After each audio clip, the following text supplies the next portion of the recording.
And we are live, and things should be working. Should be is the emphasizing word. Hello, everyone, and welcome to the Greyhawk channel for Rise of the Dark Queen, episode 11. We missed last week because I managed to get very sick. You can still hear it, but I can actually speak and formulate words and sentences. Kind of. Very excited to be here today with our wonderful boys. These are our top tier Patreon supporters. If it wasn't for them, we wouldn't be doing the channel quite like how we do it, so love to sit with these boys every week and spend some time with them, so long as I'm not dying of any plagues. We're going to go around real quick and say hello to everyone, see who they're playing today, get a feel for their unique voices, personalities, and personas, so that way when I kill them off, you can forget all about it, so when we can move on to their next characters. And we are going to start in the top left corner with our very, very good friend, Geek Dice. Hello. Hi, I'm Geek Dice. You can find me on Discord and on the Twitch is Geek Dice, and on Twitter is D&D PvP. Today, I am playing Fire, a Wood Elf Bladesinger pirate captain. What kind of trouble has the captain gotten us into now? Captain Legavelin, captain of the Black Sheep. Let's see if we can get back on the water. Fingers crossed, fingers crossed. Don't want Fire to feel too out of place for too long out on these ground levels. Thank you. Next up, we have our very good friend, Hanneth Lee. Hello. Hello. My name is Dee, and I'm an Englishman. I play Grudgebearer, the dwarf, with a psychotic personality and a penchant for sticking his axe in people's heads. He's also searching for his long-lost family who were taken from him. My God. And, of course, he obeys every single order given to him by McGavelin, his boss. Yes.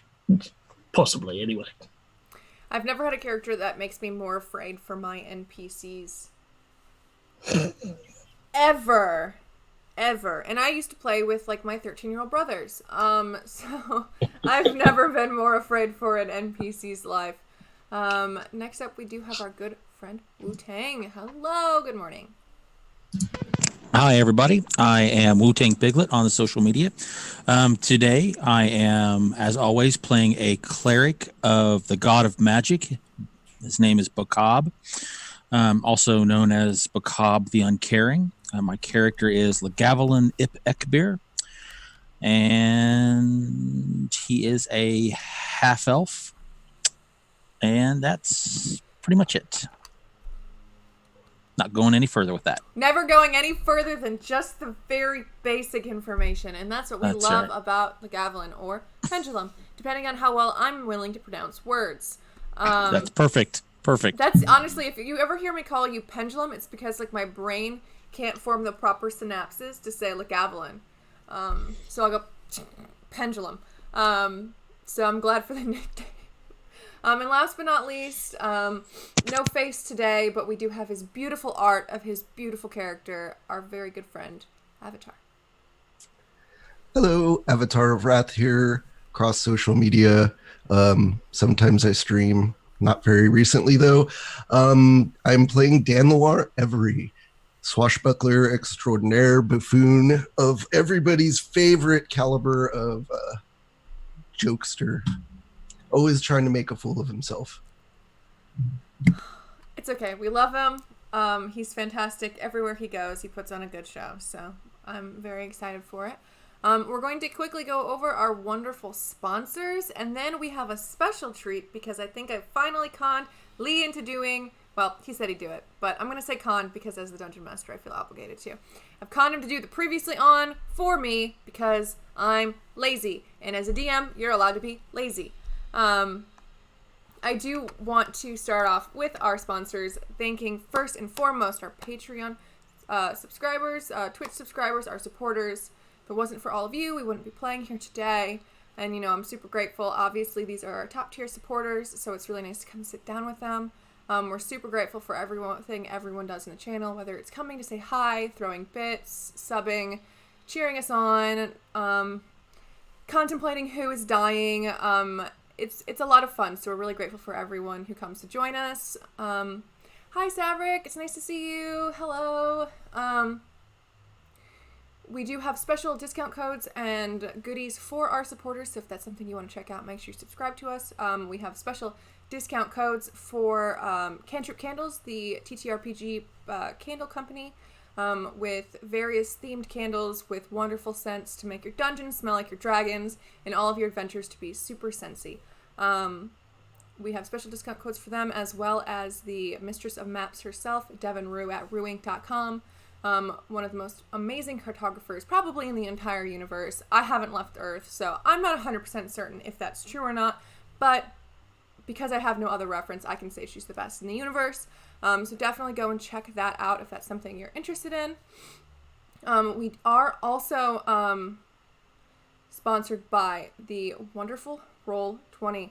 You're seeing us all here, all over the country and world, in Lee's case. We all get to sit together and play some D&D together, and it's really awesome, and we use the free website, roll20.net. Thanks to Roll20, we are able to play. We can import maps, import character sheets. You can play just about any TTRPG available. They offer, like, it does the math for you, it does the rolls for you.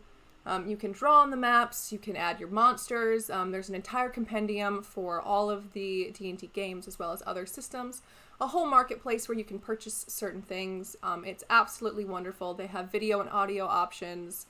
The music we have right now is playing through it. It's just absolutely wonderful. Super grateful to Roll20 for sponsoring us and letting me play with all of my best friends. Speaking of amazing maps that we import, we do use Heroic Maps, our official battle map sponsor. Find them at DriveThruRPG, over 400 maps available.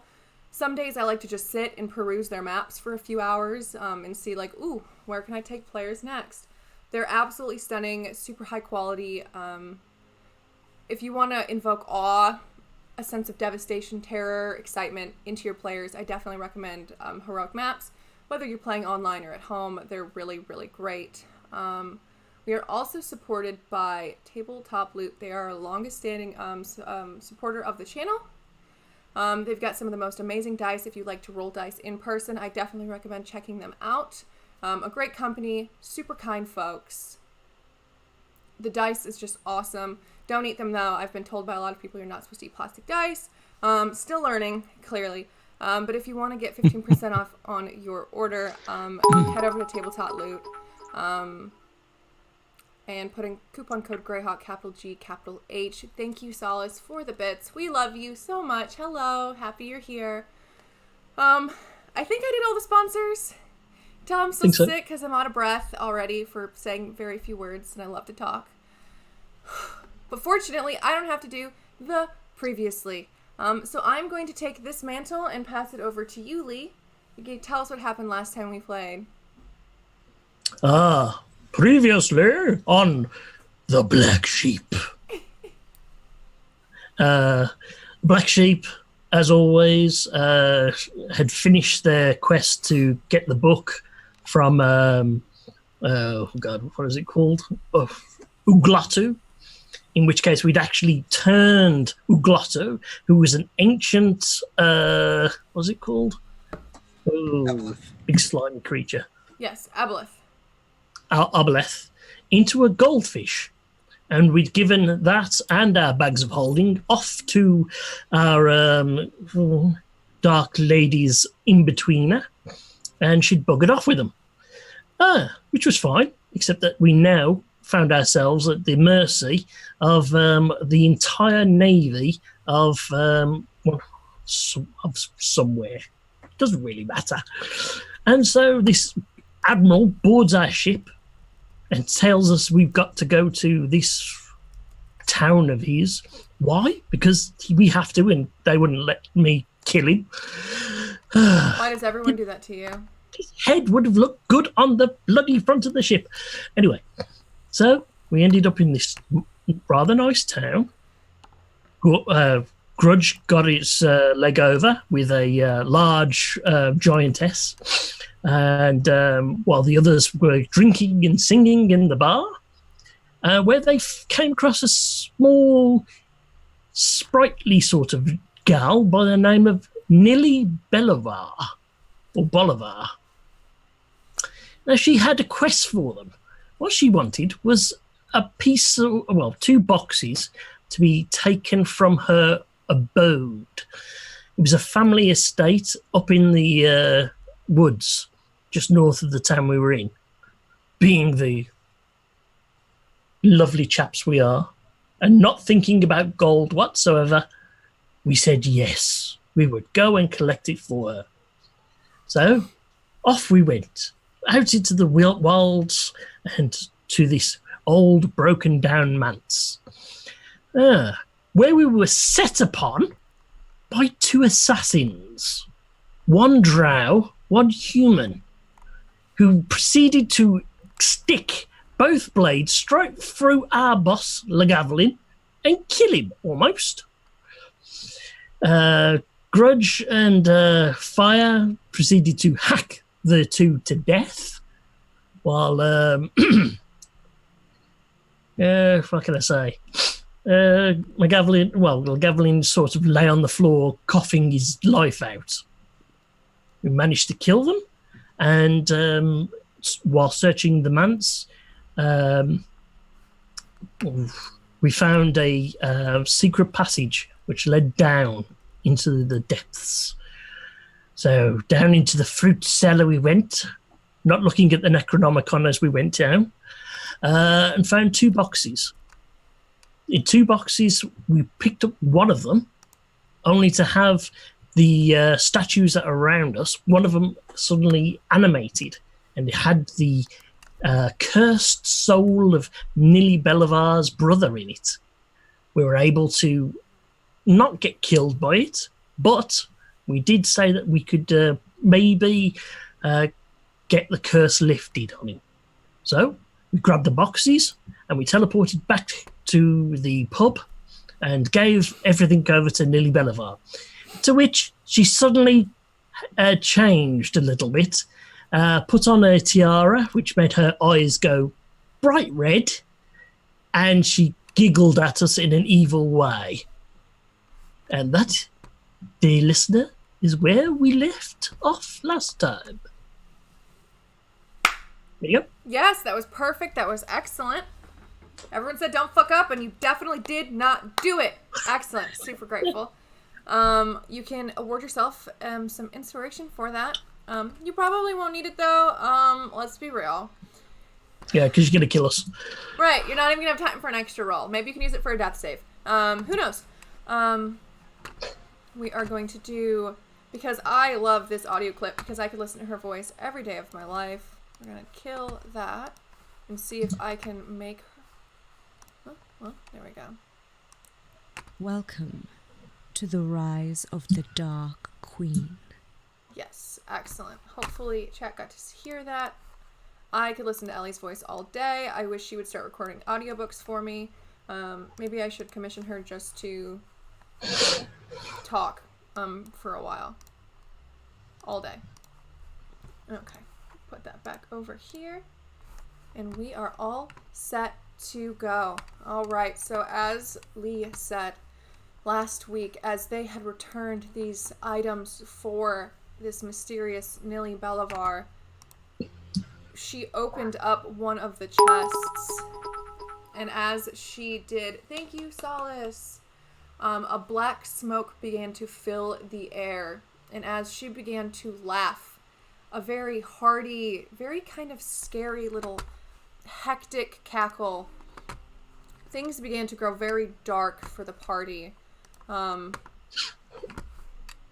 And when everything faded into blackness, it felt like nearly no time at all when they finally came to in the room, which I will take you all to.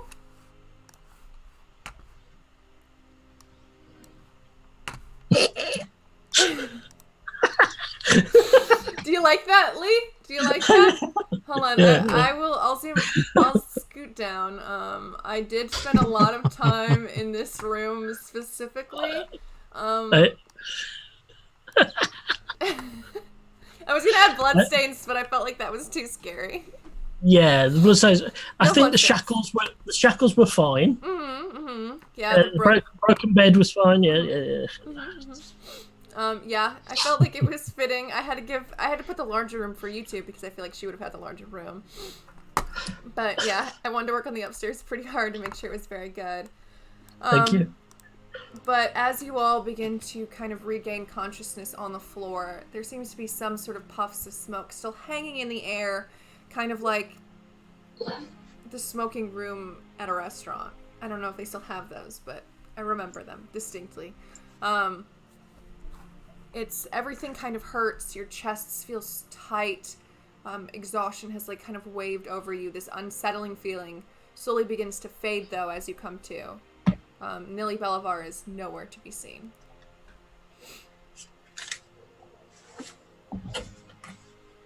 What happened? What is this madness? Have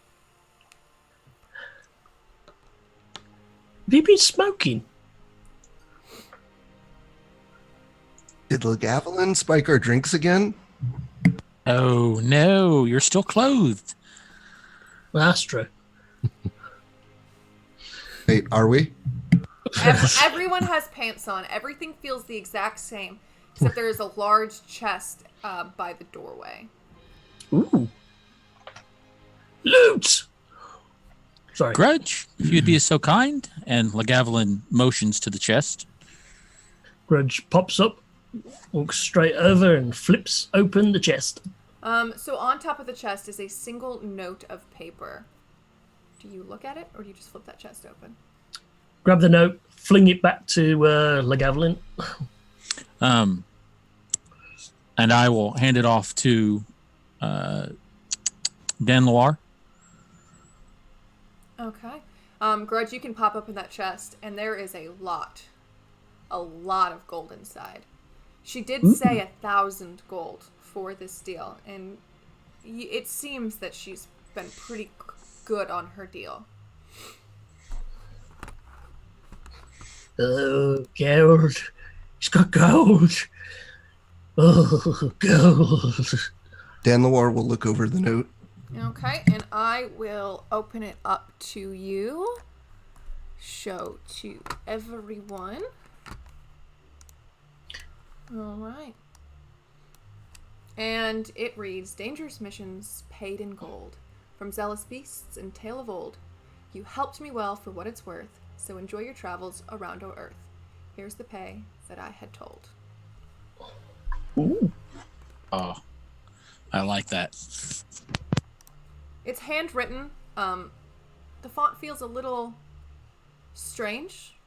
Kind of all over the place. Not many capitalizations, and if there is, it's all in kind of strange locations, but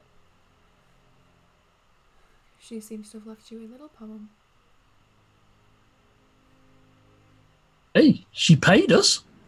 I will. The note. Actually, I'll ask to see the note again.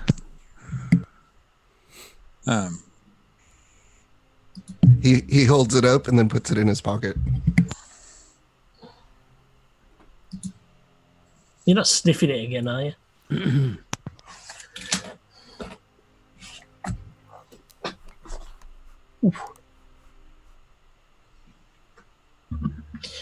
Okay, so how are we going to get this money out of this?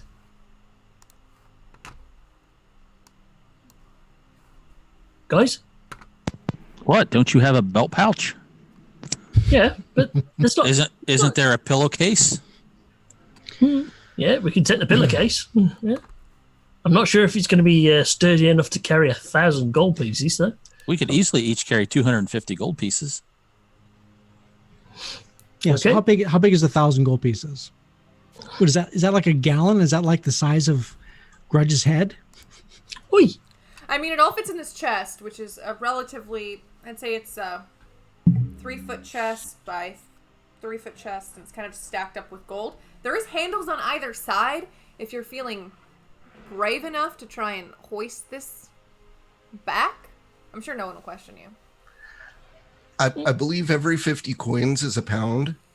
So that would be 5 pounds if we each had 250.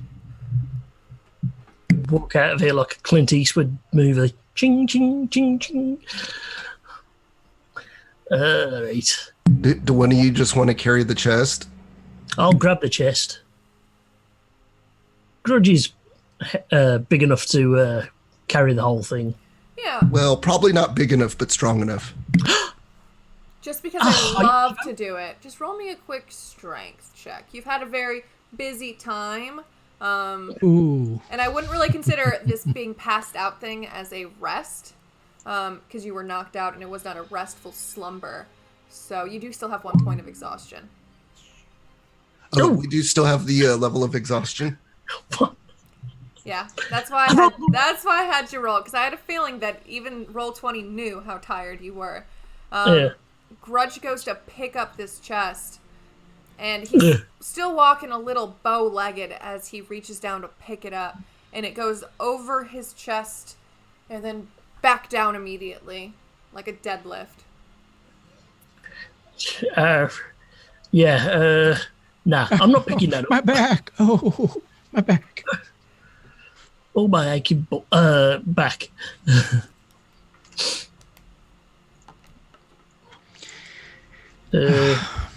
Sorry, lads. Get to send the right person for the job. So I pull my backpack. Pull my backpack off my back and put it down. Sit cross-legged in front of me. Flip open the top of it, and I rummage around in there a bit. And I bring out this chest. I reach in there, and there's this little miniature chest. I pick it up out of my backpack, and I set it down in front of me. And I begin casting a spell. Well, you put that spell in because he's here, and I can look him in the eye while he's doing it. Hi, Wu-Tang. Thank you for those gift subs. We appreciate it. Love you.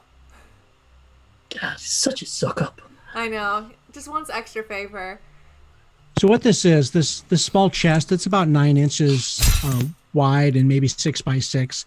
It's a little miniature version of this very expensive chest in this really old rosewood and golden hinges and frames, and it's speckled with gems. It looks in itself like a priceless item. And I began casting a spell on it. And actually, it's a lingering magic effect. So it only takes a moment, and then instantly this chest transforms and it grows to a much larger size as I place it down in front of me, between me and this chest, this loot chest that she's left behind, and it grows to a tremendous size. It's a very large chest.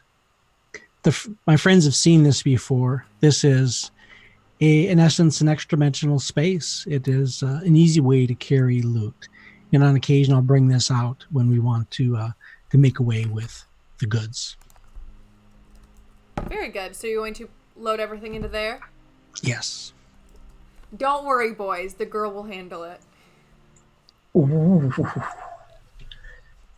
Hey, I've had a hard night. You know. A very hard night. One can only pleasure so many people. Well, one can only hope that it was a hard night. For her sake, at least. Oh, well, she's still in the other room. She's passed out. On the floor? Yep. All sprawled out. Bed broke. So she's not going to walk right for at least a week. So with all the loot transferred, I flip the lid closed. Immediately it shrinks, and I stuff it back in my backpack. Very good. Yes. So just like that, 1,000 gold has been tucked away.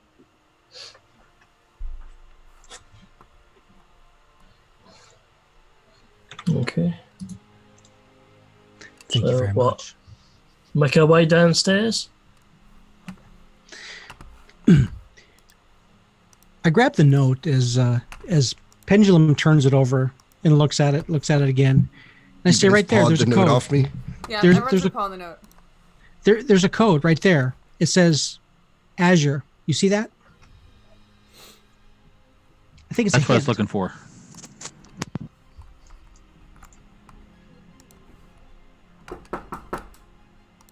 What does that mean to you?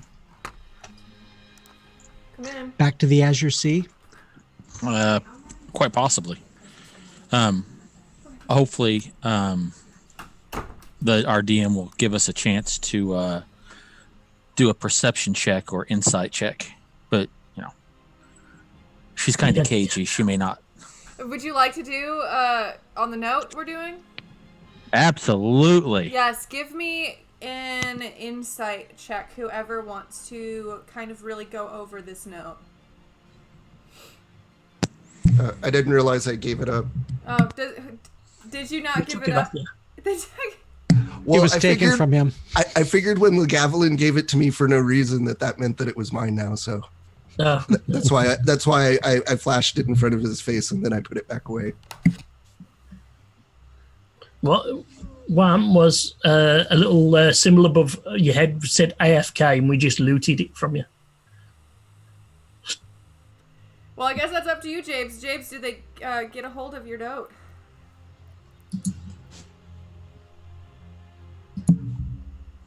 Oh, I thought you didn't want it. Dan Loire, the note, please.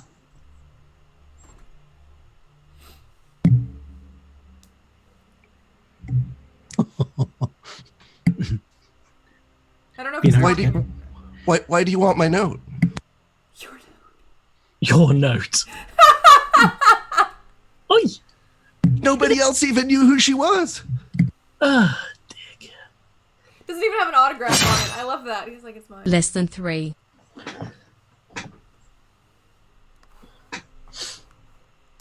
Grudge walks up to Dan Loire, holds out his hand and goes, "Give me the bloody note. You can have it back." You can't even read. How dare you? Grudge, am I your captain? Yes. If he doesn't hand you the note, kill him. Brian is out. This isn't the thing that I expected you guys would fight over in this campaign. Give me the note. You can't even lift the chest. I'm surprised you can even lift the axe. Fire away, Grudge. And Lagavelin simply walks back, and as he does, he gently puts his hand on Fire's shoulder to basically kind of pulling her back gently. Okay. Oh God! Wait! Hold on! Do I need to change the music? Yes. Oh God! Okay. What are we feeling? What are we feeling, little ladle? What do we need? It's all right. I have dwarven music. We'll just play dwarven music because the dwarf is about to kill his party member.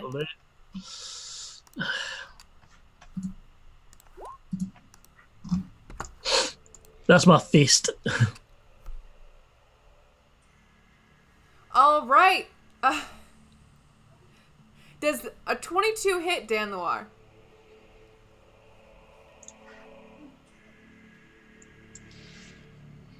James. Anyone home? Uncanny dodge. That means it hits, so you can roll for damage. 5. So you can have that 5 damage, but you do get punched in the face by a dwarf. And you are taller than him, but that upward swing and trajectory right at the lower part of your chin, sending your head backwards. I'd like him to roll for KO. I don't think so. Dan Loire, you were just punched by Grudge. Do you say anything? Do you do anything? Yep, I dash out of the room. So with this note, Dan Loire runs out of the room. Jesus Christ. This is the episode, guys. Everyone, hi chat. This is the episode. We're going to kill a player, PvP style. If they can catch me. This is the only group I would ever allow PvP in, and I'm living for it. What is your movement speed, Grudge. Dan Loire? I can move 90 and around. Grudge is running after him and shouting, "Don't make me run after you. I'm tired." Okay, so Fire, Lagavelin, almost like a like a little brother, big brother brawls. Kind of one punch, the little brother runs for his life. And both of them have left you in this room. What do you do? It's fine. It's fine. Pretty much. It's fine. Thank you, Solace, for all these bits today. Super appreciative. And thank you, Falcon of Venom, for the sub 10 months. Super happy to hear that and see that. I'm so happy you guys are here to watch two players beat the shit out of each other. Well, one punch the other and the other one run for their life. Well, shall we see exactly where we're at? Yeah, and let's get a drink. If possible. Very quickly, Lagavulin will just stick his head in to see what's behind the door. It is a Bathhouse. bathroom. It's a little bathhouse in there. There's a little bit of water spilled on the floor, fresh towels, a little laundry basket. Okay. We would, unless Fire wants to do something immediately different, do a quick survey of the area. We don't want to be surprised, so whenever there's a door, just stick our head in there, look around. Is it safe to say that everything that we see on the map is accurate? Everything that you see on that map is accurate. I've put them all there for you to potentially touch if you're interested. Okay. Fire, what do we do when we come across that area? I'm sorry, which area? To the south. Keep coming. Yes. Anything interesting over there? It's just a door like every other door. It doesn't seem to have any particular markings or otherwise any proof of anything. Just a door. When Lagavulin sticks his head through, because that's what he's been doing, what does he see? The first A thing you large see... lady suffering from exhaustion. You see a massive woman, about 8.5, 9 feet tall, collapsed on the floor, arms out. She looks almost dead until you see the light moving of her chest, just to show she's alive. She has a small, what looks like those bathroom towels just kind of over her lower half of the body. You peek in a little bit further, you see a large, neck manacle attached to the end of the bed. Pillows and feathers strewn everywhere, broken bits of fabric, a absolutely dismantled bed, mattress on the side, blankets to the side, the actual wood broken on the bed. There is a small fire that seems to be dwindling out in the room, candles surrounding it. All right. Well, in that case, not my problem. Not my circus, not my monkeys. I think they Bye. ran down the stairs, the way it sounded. Oh, very good. Ladies first. And jolt down the stairs. And you can all run down the stairs, and you are back to a familiar place. This small tavern that you have been staying in while you wait for the guard to go over your ship and prove that you aren't secret pirates rising and sinking isles out of the sea. I know, right?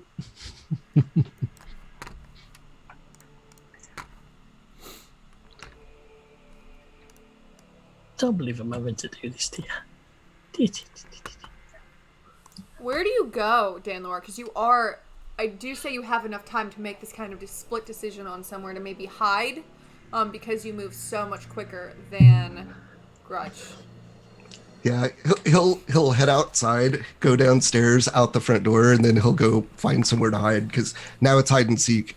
So there are various park-like areas with bushes, sitting areas, flowers in this area. You know the docks are to the south of you, and there are forests to the north and the east of you out of town, if that's something you're interested in. I don't know how far or what direction you're willing to run in. Well, I still gotta wait for the ship, so he's gonna pretty much just try to hide around town for now. Okay. Okay. So you pick a location, and then you can roll me a stealth with advantage, because you are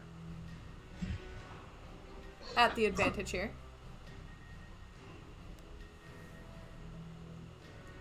If you want to send it to me in a private message, we can just remove your sheet, and we can actually play hide and seek today.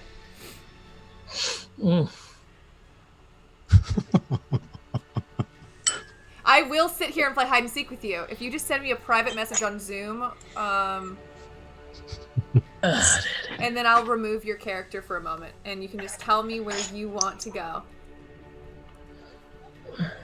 I gotta zoom out here from the map. I'll zoom out as well so chat can get a good look at all of your potential hiding spots. So you tell me where you want to hide, and you roll me a stealth with advantage, and I will give the boys clues as they hunt you down. A 30 stealth.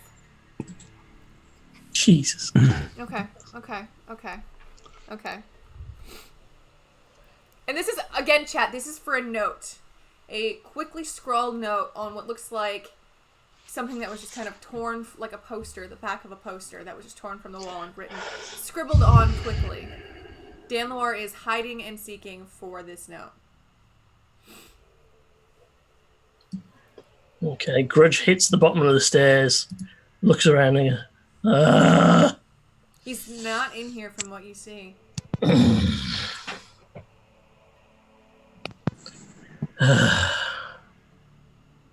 Right, he's not in here. Grudge will pop outside and then yell at the top of his voice, Danloir! Don't make me come looking for you! Don't! If I have to come looking for you, I am going to be so pissed! You can roll me an investigation, and based on your roll, I will give you clues. Okay.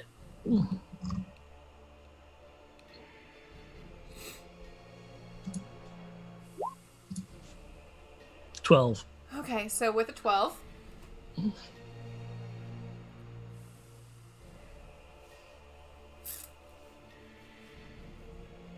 You know he's still in the square. In this general area. Dan Loire is a lot of things, but you know he's not going to run off into the woods by himself and completely abandon the party.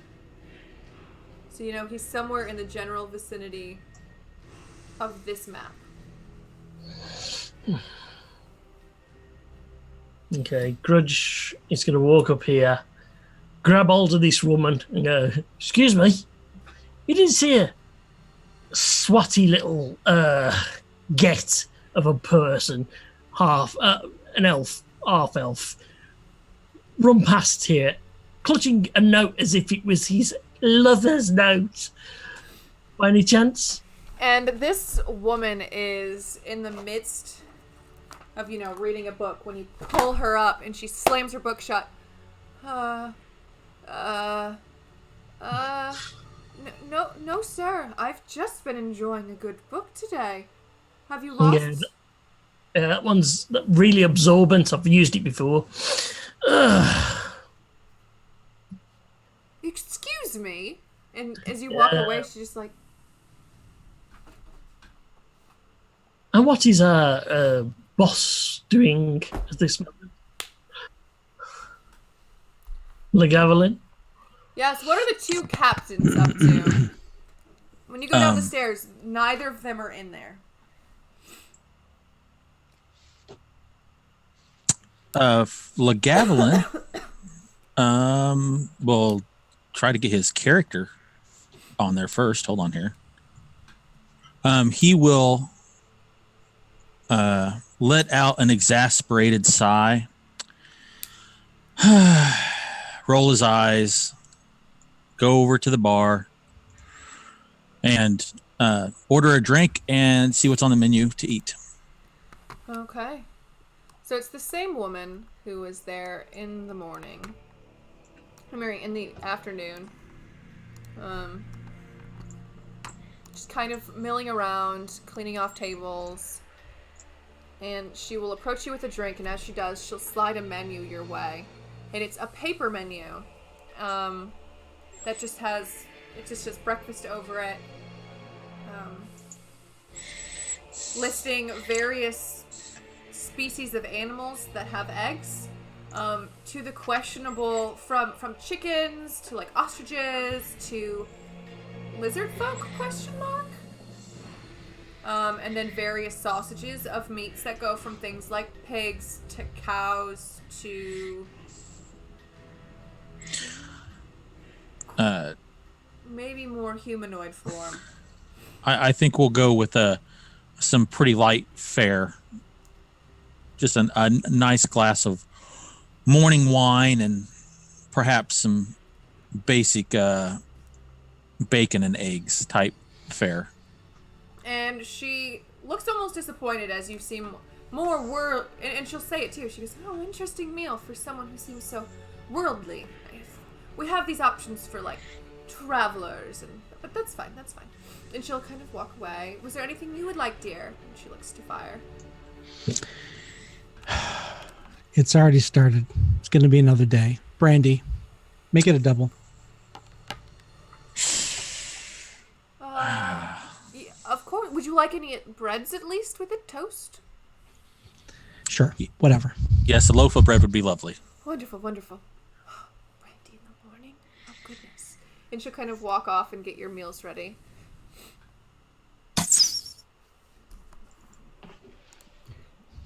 And is there anything you would like to discuss? Did you see them? I'm sure they'll be back. Oh, of course he'll be back. So now we just sit and wait. If we're lucky, they'll let us go today. Well, maybe, perhaps not. Since dumbass decided to go play hide and seek, should the Admiral's troops come in for questioning and not find him, they'll either search the town or put us all in jail. Grudge is outside. He's now shouting, "Look, Dandois, come out. I won't hurt you." Oops. I won't. They just want to look at the message that was on that note. Then you can have it back. Please come out. Okay, come out now! Legavelin will walk outside, gently pat Grudge on the shoulder and say, and he's screaming like a lunatic. Like, people have stopped to stare at this dwarf, and there's not very many dwarves here. So he kind of sticks out, and you can see some guards, similar to it seems like they're all part of the Navy as well, the Navy or the guards, and they're kind of standing and staring at him, kind of clutching their weapons to see what kind of insanity ensues here. Definitely drawing the eye.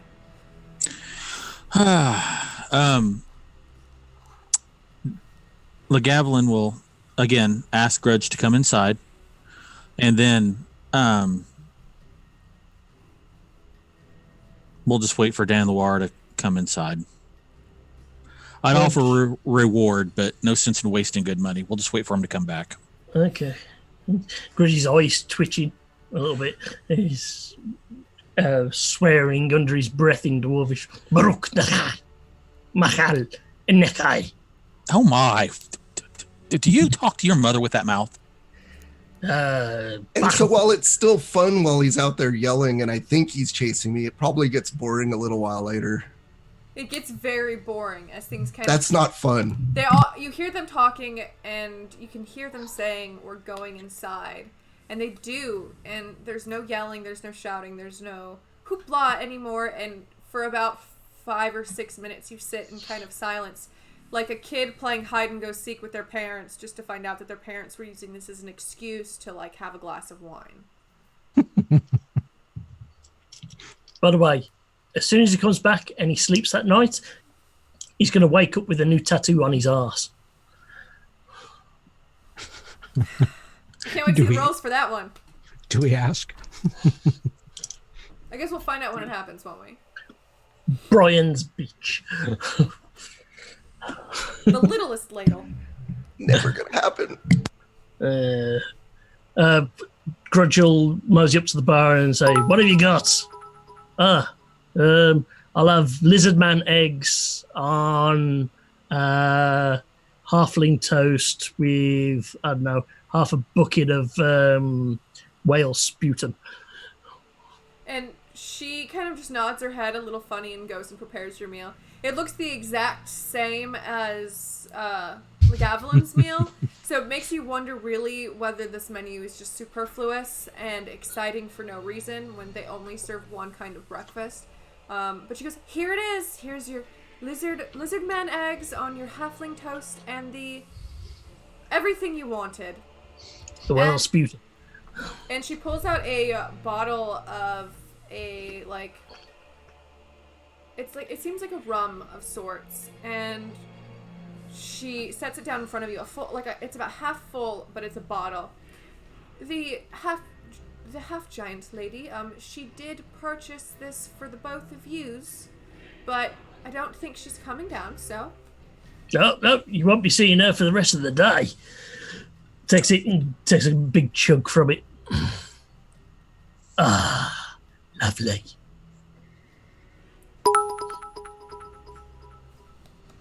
I love the wonderful cheery noise that Solace keeps filling in my ears. Thank you, my friend. Thanks, Solace. Love you. All right. Danloir, do you return? Yeah, he will be sneaky and cautious in his approach. Okay. See, with your pretty high stealth roll, it's pretty easy for you to kind of slip in through the doorway while they're all talking. Would you like to tell everyone where you were? Where your official hiding spot was? Oh, I was hiding like right in front of the door on the other side of the benches at the top of the map. You were very close, Grudge. You went directly in the spot where he was hiding. You just had to look around those benches, and you would have been able to find him. I kill things. I don't look for things. Right? I knew I was going to win. You just had to break all the benches. You wouldn't have gotten arrested or anything.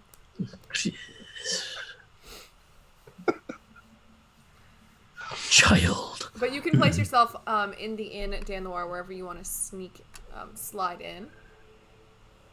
And I know you did mention wanting to place something somewhere privately. If you want to roll me a stealth, I can tell you whether or not you were able to do that based on everyone's passive perceptions.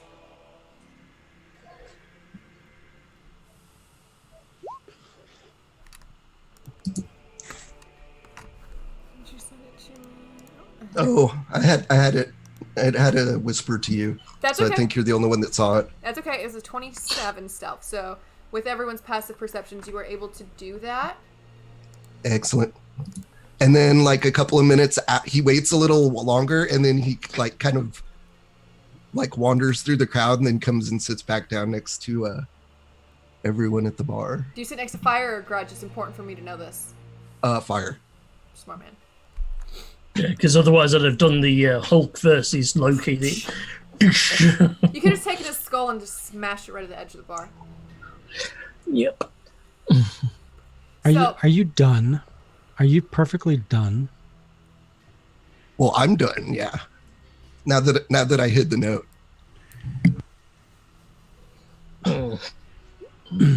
There was a code or something on it. Oh, I'm sure. The writing looked really funny. This is really not helping.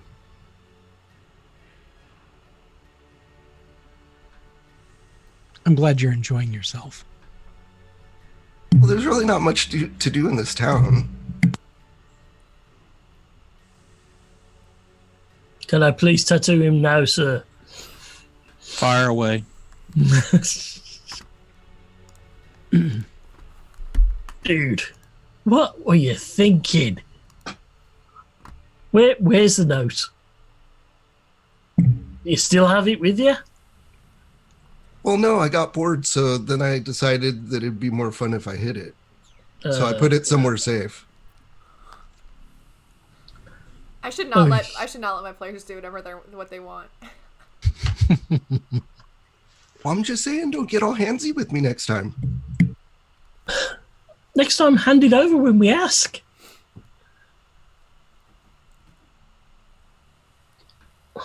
Okay. So, what do you want to do? Well, we should check in with the ship and see if the inspection is complete. We really need to plot our course. I've been thinking. Look around, make sure nobody's eavesdropping as we talk. Is anybody eavesdropping? Anybody looking at us?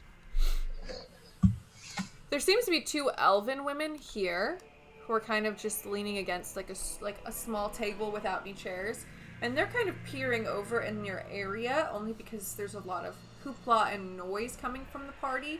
But other than that, it just seems more like a morbid curiosity as to they clearly aren't from here. They're clearly acting a fool. Why are they here and what are they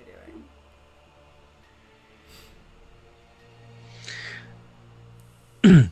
So I get a bit closer to the captain.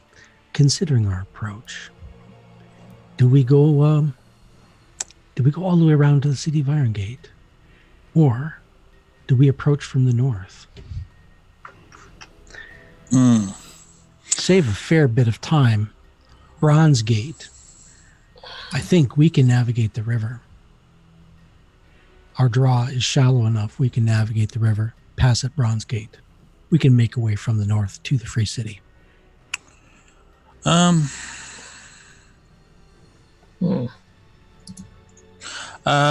Bree, can LeGavlin do an insight check or perception to see what the best course of action would be in regards to navigation? The idea being that if the Admiral really wanted to question us, he wouldn't let us have free range to just wander about the town. Mm-hmm. So at this stage, can I at least do some type of insight check to say, we could probably leave and not be a big issue, or, something along those lines? Yeah, roll me an insight. And then I want you just to roll me a regular perception as well. For other reasons. Wow, okay. You're extremely insightful. All right, and you said perception? Mm-hmm. Okay, so we'll start with the insight first. So, with your kind of understanding with everything that's going on with this Admiral, based on the way everyone but Grudge interacted with him, he doesn't seem entirely concerned with your ship by any means. It's a Greyhawk ship.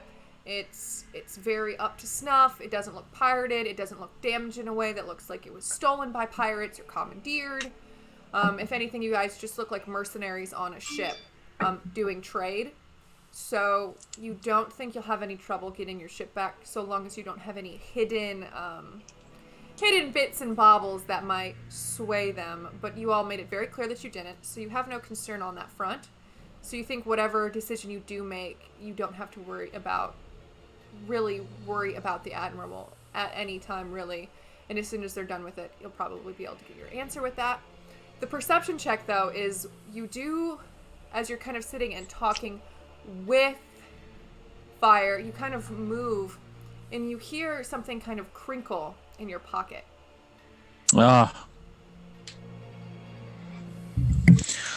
LeGavlin rolls his eyes and says, "Let me guess." And he reaches in and pulls his hand out, and there's the note. Yes. Oh.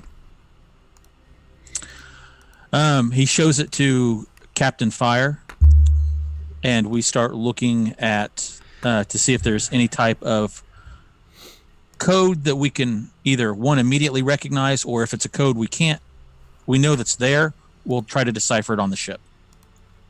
Okay. Well, you guys can take a good look at it. Fire, do you have any notions currently with how it is?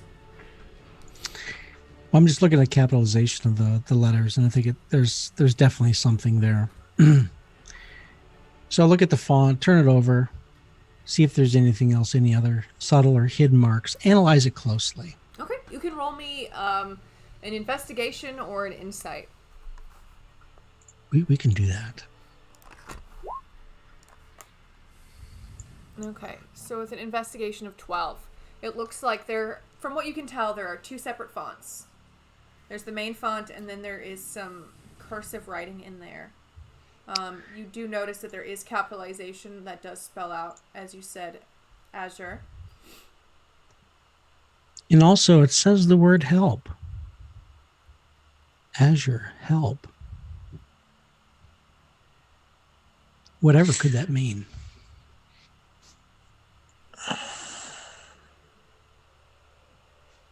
Anyone have any clues, or anyone else like to roll on that? Yeah, actually, I gently motion Fire over towards the bar, being that she has the note, and then we get pretty much everybody looking at this note. And then from there, we'll go from there. Okay. And another 12. You can, Grudge, you can see all of the points that Fire has pointed out, but you don't quite have the kind of... You're drinking this rum, you haven't slept, you have a point of exhaustion, you feel like shit, and you're like, yeah, no, looks like there's a puzzle here. Yeah.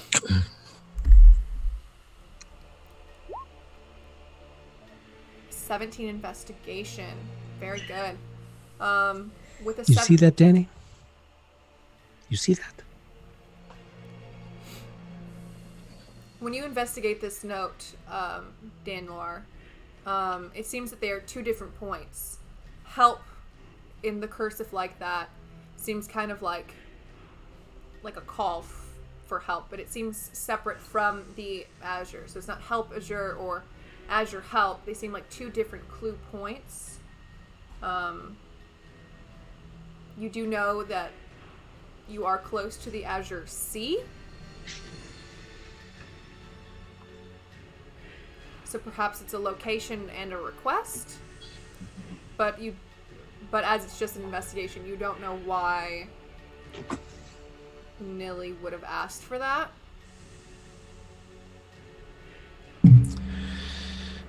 I can't see what the clue's pointing to directly, but I feel like they're two different clues. Maybe we need to consult with Worm on this and see if there's something. Maybe it's something to do with. I know we're near the Azure Sea, so maybe she's trying to get us to go somewhere to help her. Kinda. I mean, But we just came off the Azure. Yeah, the Azure Sea is quite a large sea. Many ports there. It's a big place. Well, how about we do this? Is there anything on the back side of the note, or was it just the plain portion? It looks like the back part is a menu for this place. Is there anything blue on the part of the menu? No. Oh. I don't know. I'm tapped out. Legavlin, would Can you I- like to make any rolls? Perceptions, Yeah. insights, investigations. Can I try an insight roll? You can try an insight roll, yes. Oh, hold on here. Attack roll, ability check, or saving throw. Son of a bitch. Okay, that's all. I got nothing. Dancer, you've seemed to have known this Nilly. You've heard of her family? They're wandering minstrels. They were. Very famous wandering minstrels. Yep. Yeah. Everybody should have heard of them. If you're into that kind of thing. Can I use my inspiration? Famous elvish wandering minstrels. What would you like to use your inspiration for? To tell me what the note is. You can roll me either a perception or an insight with advantage then, if you would like to use your inspiration. Okay. With advantage, perception or look. Where is Grudge most skilled? Perception. You are kidding me. I can't roll more than 12. It's meant to be. 12's your lucky number today. Go get a lotto. Go get a lotto ticket for our castle. If only you hadn't used that high roll on your swing that the punch. Right, to punch him in the face. So with it, that was needed. With your 12, kind of what you're gathering from this situation, when you first met Nilly, she wasn't wearing a crown. She offered for this help. She seemed, minus the fact that she seemed kind of young, a little bothersome and loud. She didn't seem very bad or rough around the edges in any way more than bards tend to be. But there was definitely something that was different about her when she was wearing this crown of sorts. And you don't know what any of this means, though.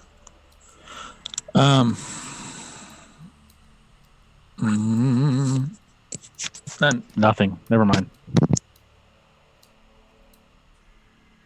So Grudge is looking and thinking. He's saying, "Crown." And it's like, yeah, there was that crown. What was that crown thing, right? And then everything went black. What was that about? That was something arcane, I think. Something magical. It's as if she was taken over by something else. I glanced away and I glanced back, and then I don't know. What was it? What did she do with that crown? Did you see what she did with the crown?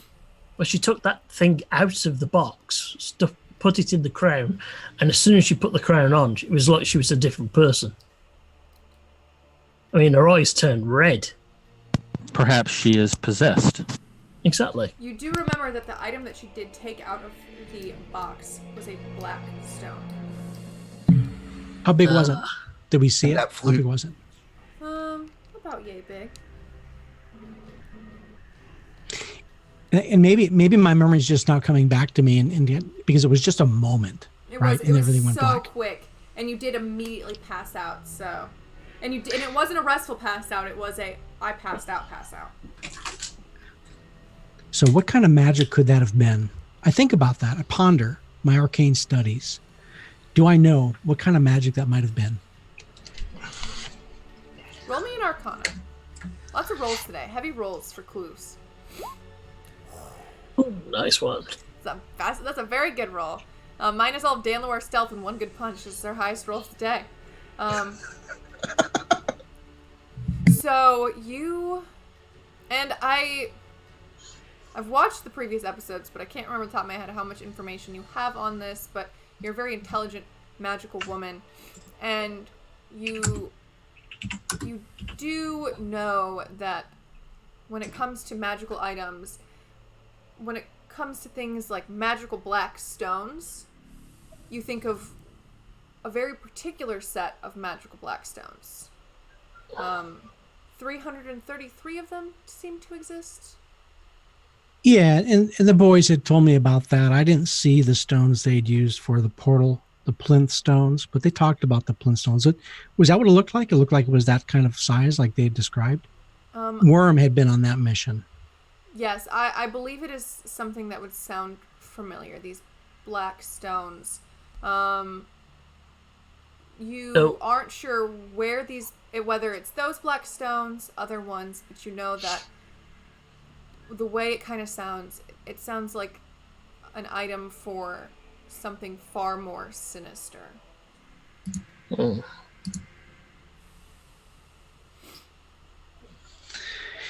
We need to research these stones a bit more, and I think maybe for once you might be right, Dan, sir, that maybe Worm might need to look at this and try to figure out this puzzle. Definitely something. There's something deeper going on here. Yes. So we need to get back to the ship then. Danloar's gonna go. I'm gonna go get us out of here. I'm tired of waiting here. I'm gonna go find this admiral and get us out of here. Okay. Danloar's gonna go change his clothes, go get into nicer clothes than his traveling clothes, and he's gonna go get his. He's got a signet ring from his house, and he's going to go look for the Admiral and say, hey, it's time for you to cut us loose. Okay, I will take you there then, Dan Noir. You can find your way back to the docks with ease. No, take you over to the docks. And the... Oh, what is this? Position of privilege. Thanks to your noble birth, people are inclined to think the best of you. You are welcome in high society, and people assume you have the right to be wherever you are. Common folk make every effort to accommodate you and avoid your displeasure, and other people of high birth treat you as a member of the same social sphere.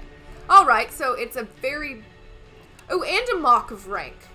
Wow, are you a special little boy with a silver spoon in his mouth? Yes. Yeah, he's probably gonna regret having to fucking use this, but he's ready to be on the road or on the water, as it were. Okay, excellent. Yep, you have boistered yourself as royally as you can, and as you kind of walk back from the area that you're staying in, everyone stops in the inn and kind of stares at you, almost like a whole like double life personality thing. They've seen you perform here and kind of dress normally and play around with these people, but as they see you come down dressed nicely and finely, and the way you stand and carry yourself carrying the signet ring, people notice immediately. Some avert their eyes immediately, and some just gawk. And as you walk through the town back to the docks, everyone turns their head as you walk by. Some people just stare and wonder and get the attention of their husbands or wives and points in your direction like, look at that. But you make your way to the docks where the Admiral is currently writing down notes. People have been taking things off your ship and back on your ship, and you see a small crew kind of doing that, taking a few things off, looking things over, bringing them back into the ship. Hopefully you found everything in order so far, Admiral. And he hasn't looked up. Yes, so far so good. We should have this done within the next 12 hours. Seems like basic traveling gear, traveling, trading, foods and wines, and all of that unexciting things, but we are not done.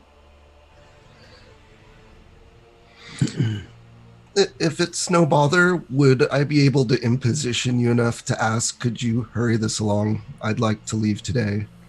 And as he's writing angrily, he's like, I don't understand why you think you would have the kind of audacity to... And he looks up, looks at his things, looks up at you. I'm sorry. Weren't you a merchant on this...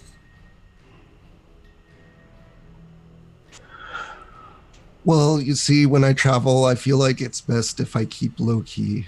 I don't like to draw attention to myself, and I don't have any of my family retainers with me. And a wave of this kind of realization, whether it's false or true realization, kind of washes over him. So that's what this is. It's... I understand you're traveling as a noble on a merchant ship, and... I see. Yes, if you could perhaps see your way to letting us just pay whatever taxes or we're required here, and then me and my guards will be on their way. His heavily starched uniform seems to just kind of fall. All of the hard starch from it just kind of deflates, and you see a sweat kind of forming around this wig he is wearing of sorts under his hat. His breath, and you notice these all very well. You're great with people. When you see the anxiety setting in over him, I'm doing this for royal reasons, but at the same time, if royalty finds out that I've been fucking with other royalty, that can be a bad thing for our house, and I've just done a very bad thing, or have I done the right thing? What am I doing? Oh my gods. And it's all kind of going from behind the scenes while he's trying to maintain a straight face. He looks over to the people who are moving things off the ship and goes, just load everything back on. Just load everything back on. We had made a mistake. And he looks back to you, Dan Noir. I am so sorry. I hope you understand that this was just for the security reasons of Nyrond. It was just for the safety purposes. Of course. And if I wasn't already late for an appointment, like I mentioned previously on the water, it was nice to stop and take a break here, but I don't want to be here anymore. At least not wait a couple more days if I don't have to. I understand. I understand. You're just doing your job, and I don't wish to cause you any distress. The relief kind of sets back into him. Yes, well, everything we've seen so far is very, very above the radar. We haven't gone through all of the burials, but they all seem marked the same. It seems very... I understand completely what is going on. I hope we have not caused any safety problems or late problems. And No. What house are you from, so I can put it in my notes? Unless that is a private... I don't... My name is Danloir Every of Cindy.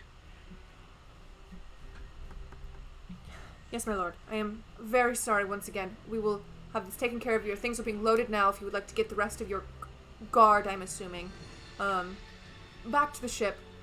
Our humblest apologies. We will send some wine with you. Oh no, not at all. I'm definitely I appreciate your understanding and your discretion. You understand. I don't advertise when I travel, but at the same time I understand your hesitation, and I wasn't fully forthcoming with who I was. So now that we've cleared up the mistake on my part, everything seems that it's just fine. Yes, my lord. Go grab two barrels of the wine, the nice wine, and he gestures to a very young boy, no older than 13. Yes, sir. And he runs off to go grab it. Everyone's loading the things back into your ship, and the admiral's like, "Yes, we wish you nothing but safe travels. Let me go give this to the courier, the information. My apologies." And Dan Loire will actually go ahead and show him his official paperwork, so that way that he's got all of his mind at ease that Dan Loire's not trying to pull a fast one. And while he's taking care of that, Dan Loire's going to motion a couple of the guards from our ship, and he's going to tell them, go get everyone else from the inn and bring back their stuff and my stuff. Okay. And they do. At the inn, you see some of your shipmates approach you. They're all kind of really interested and shocked and kind of like guffawing about it, like, oh, Dan Loire got them.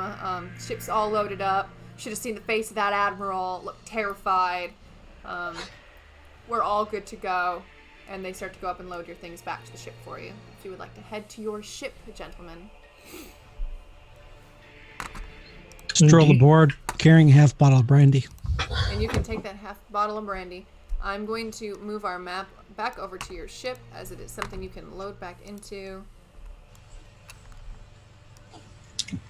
I guess you're already on there, but you can just slide your characters wherever you would be.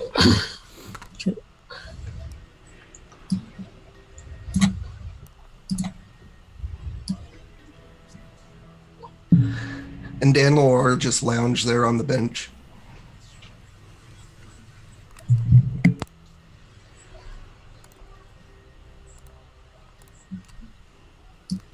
Okay. You are back out to sea. Kind of. Kind of. Able to load everything onto your ship with ease. Okay. We need to talk to Worm. Once we're back out at sea, he'll go ahead and change back into his traveling clothes, which he feels much more comfortable in. And you are in, I think, it's the bay.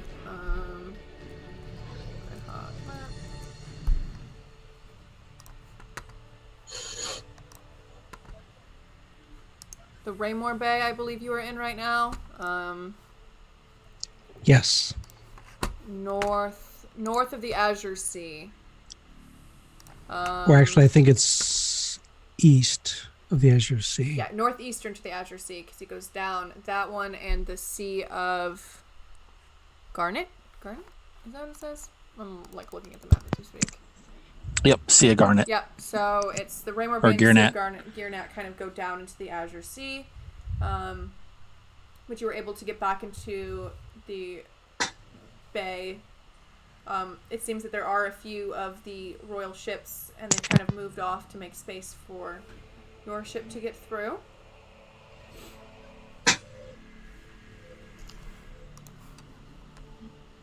So once we Okay. get underway, I think the group of us we leave the bosun at the helm, and the group of us go below deck, and we go to the captain's quarters to where there's a table.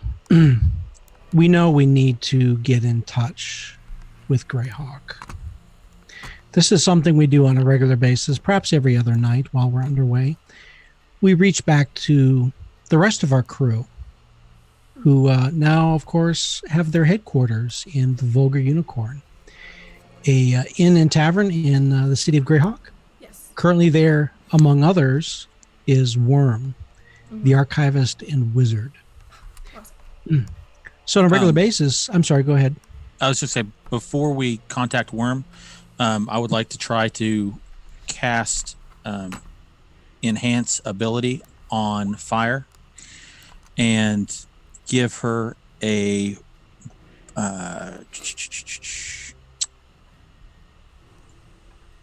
an advantage on an intelligence check or wisdom check, and try another chance at deciphering the message now that you've had a little time to let it settle in.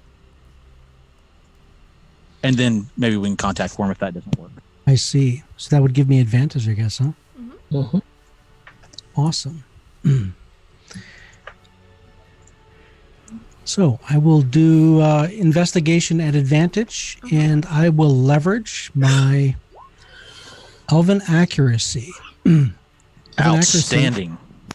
Elven accuracy whenever you have advantage on a. I'm sorry, that's an attack roll. It's only for attacks. It's not for skills. Disregard. So it's 26. Well, 26 is amazing. Now that you've taken the kind of time and you're not in the stressful situation of trying to be kind of quiet, and you're in the safety of your ship, everything is kind of going well for you, you take the time to look over this note.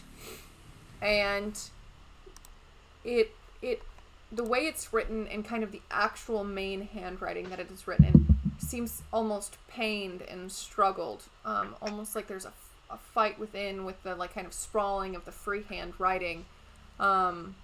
Very choppy with the capitalization. You know, it says Azure. And then help is written in this very kind of flourishy, almost bardic. Bards are very fancy and showy, and it seems like almost like there's a fight in this, almost like the person who wrote this was trying to tell you something without someone who's looking over their shoulder or perhaps in their head, kind of reaching out for this kind of assistance within. And it seems that the Azure probably means the sea. When you think of Azure in all kind of forms and senses, and as a pirate captain, you think, well, it seems that she's perhaps wants us to go to the Azure Sea, maybe, or maybe she's going to the Azure Sea, or there's something that is going to happen in the Azure Sea, and she's crying out for help.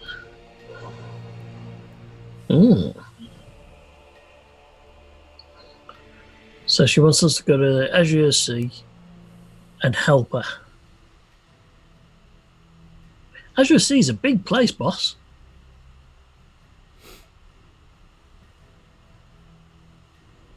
Now the question is, we are in a dilemma. Do we seek to help this young lady, who we do not know, or do we continue on to recover your family, Grudge? Every day we spend away from your family is the day longer that they are enslaved.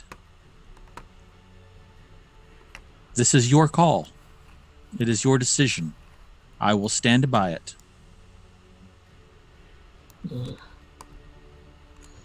My family has been away from me for a long time. As long as it doesn't take too long, we can help this girl. But only if it takes too long, then we leave her. I give it a week. No more. After that, we go for my family, and we do not look back. But does this make sense? And I turn it over and look at it, and it's like, you say it's written by this girl. Is written by who? By this By Nilly? Nah, that was written by whatever took over her and her. There's another way. What? It's not time to contact Grudge. We need to look at who wrote this note. So who do we contact? Gather around.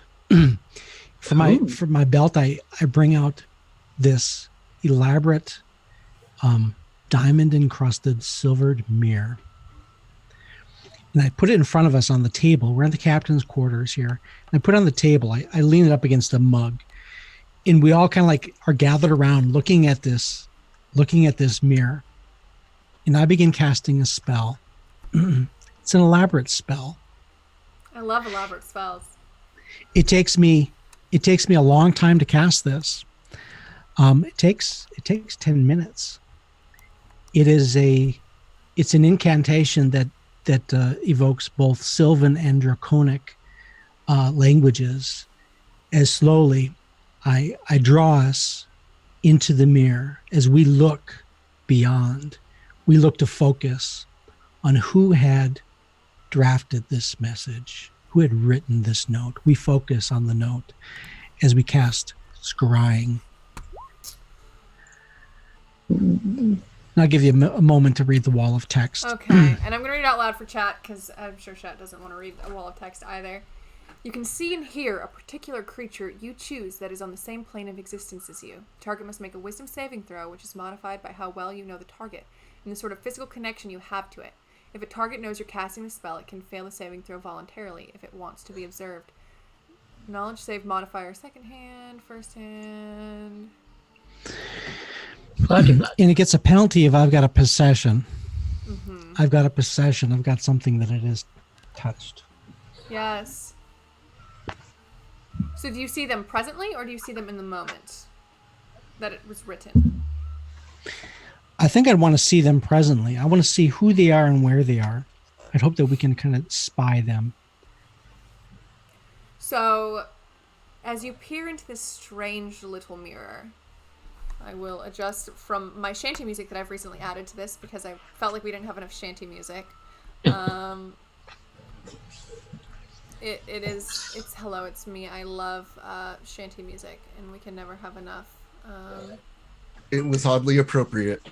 Right. Well, that's all I could think. We need more pirate theme music, but we will adjust to something a little my favorite song on this thing. So as this mirror, which is reflecting back at you, and you see your faces, begins to change, as all of you seem to be pulled almost into it mentally, and you begin to change the way you see. You feel the movement of the sea. A small vessel being racked by great waves. A young woman stands, elvish, wearing a grand tiara crown above her head.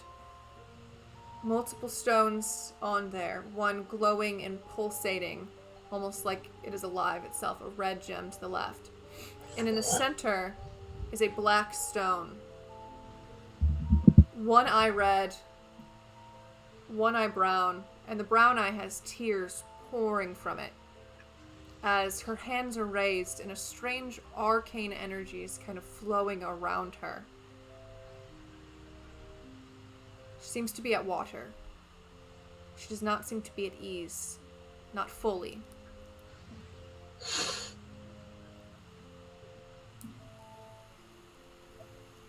Can you see where she is? Or just that she's on a boat?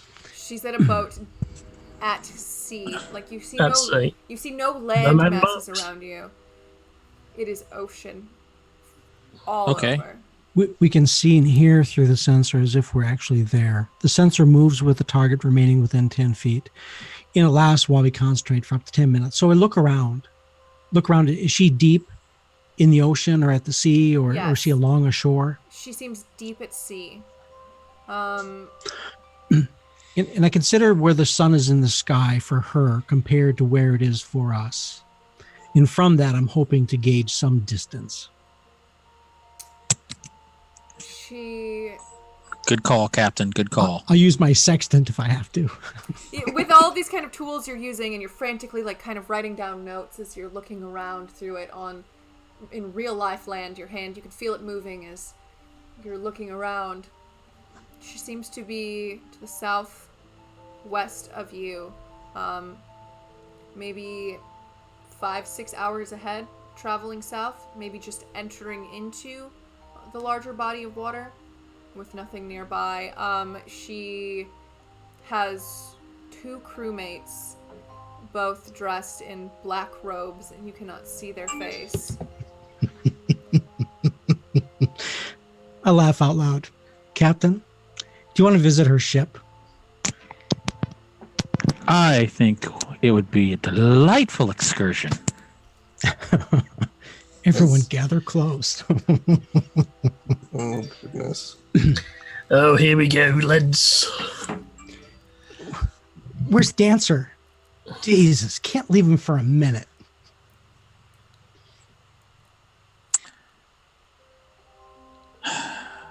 What do we do, boys? Alrighty. We We're go ready. get. Yeah, I go get my sword. Get your... Grudge takes off his shield, straps it to his arm, takes out Brian, licks it. Time for some fun. Blades out. Flame Remember on. what she did to us last time? We didn't even have any kind of chance. So she's on a small ship and she's not alone. Do we see how many in her crew? 2. You see 2. There's a small below deck area, but the ship is nothing like yours. Okay, so we're going to go visit the Dark Queen. Well, Is this the Dark Queen?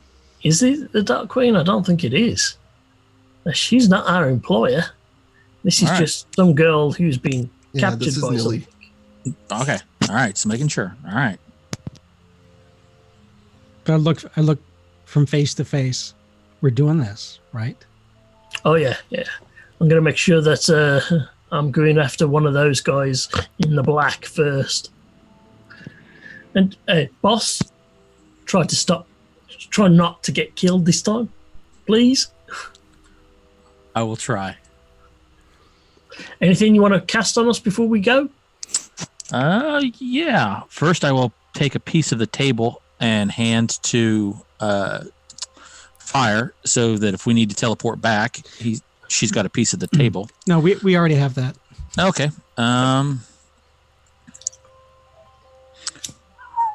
Any blesses or anything like that? No, that's what I'm looking here. I've got them. Oh, crap! I don't have that. I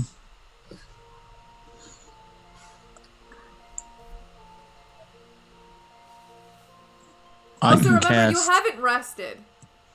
Yeah, that's where I'm looking at my spells, going crap. What is Lagavelin's health at right now? 394, Health? 46. Okay. Just like to put a little fear in the DM there. I was like, that's fine. I can adjust to that. Shit. You are at sea. You know what kind of creatures are at sea? You know how much homebrew material I've purchased for Monsters of the Sea? Yes.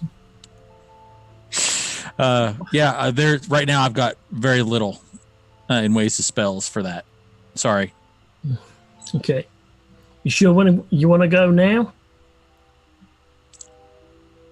We can either go now. We may not be so fortunate to view her again.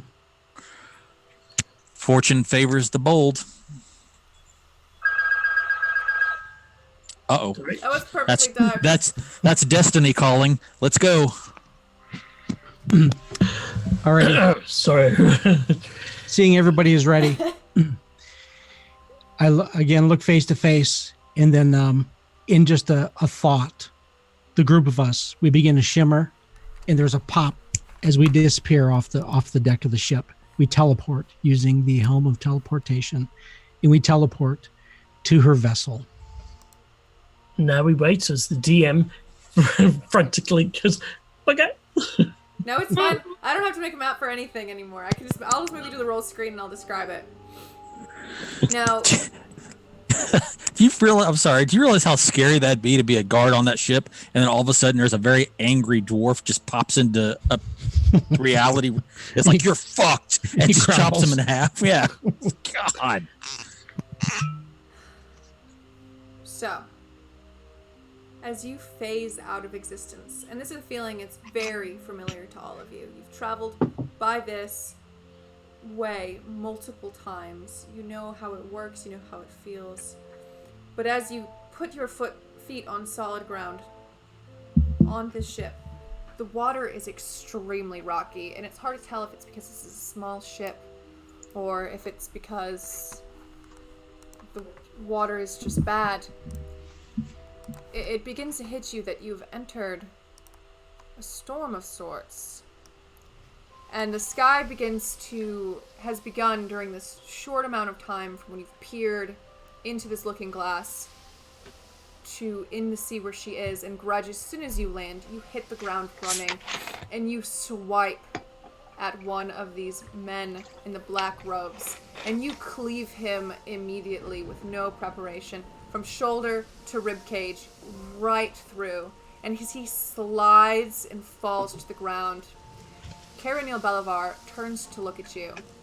One eye red, one eye brown, face looking contorted in a mixture of pleasure on one half and pain on the other, hands to the sky.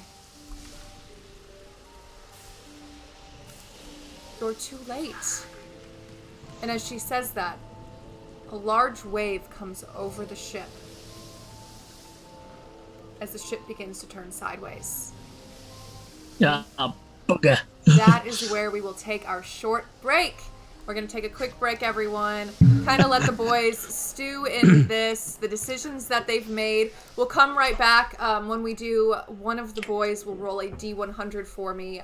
Give them some time to decide who is going to roll this lucky D100 to see where they land next and what happens next as this ship capsizes. Oh, great. It'll be fine. I love D100 rolls. I think I have like 4 or 5 planned just in case, however this goes.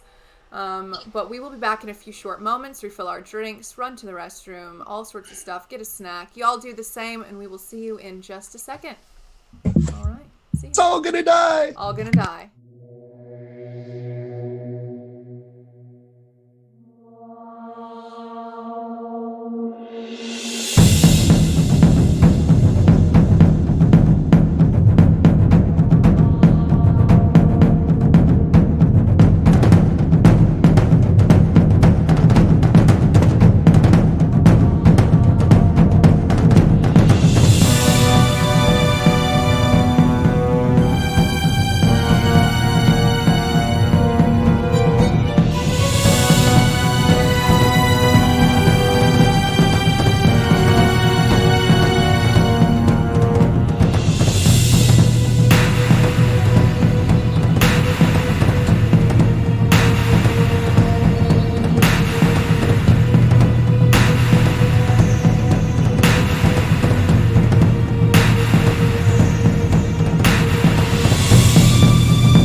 is on, and you should be able to hear me right now.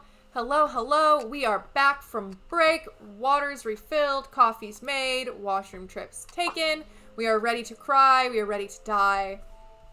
As I had said before break, we're going to roll a D100 to see what happened next for our party members. They had just landed on Nili Belivar's small ship with these two guards that they saw in black. As they did this, the storm raged on. She looked them in the eyes and said, "You are too late." And as she says that, the ship had turned sideways as a large wave began to overtake the ship. Boys, you have just a split second to do something before the waves splash over you. Is there anything anyone would like to do before the ship is completely turned over? Yes, we all link hands. Fire grabs hold of Nilly and teleports us back to the ship. Yep. Okay, roll me dexterity, and I will roll Nilly's as well. Is that like a grab? I guess it would be a grapple. Yeah, roll me a grapple. Okay.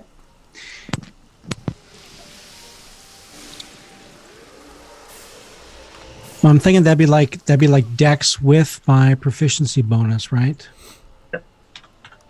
Yes.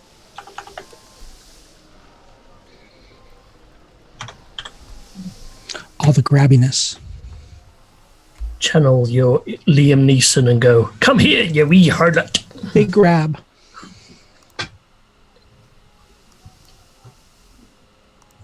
Okay, 21. Let me get her other sheet that I have for her. Where is this? Where is this on here?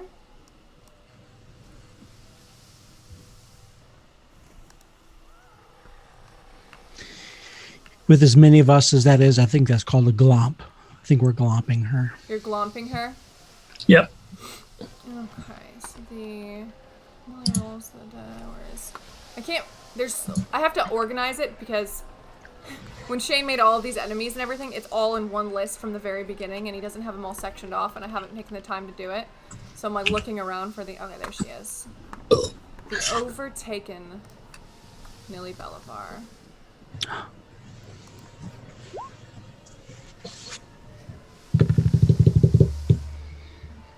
With a dex save of 19, so she fails. So as the ship is capsized over, how long does it take to do a teleportation, though? Instant. It is not quite instant. It is, I do believe, an action. It's an action, just like the spell. Okay, so you are underneath the water when you are to do this spell. All linked in arms underneath the sea as waves crash around you. And I will let you cast this spell, but I would like everyone to give me wisdom saving throws as you link arms with Nili Belivar. Oof. Myself included? Or is it just... Everyone. Okay. Oh, that should be a 4.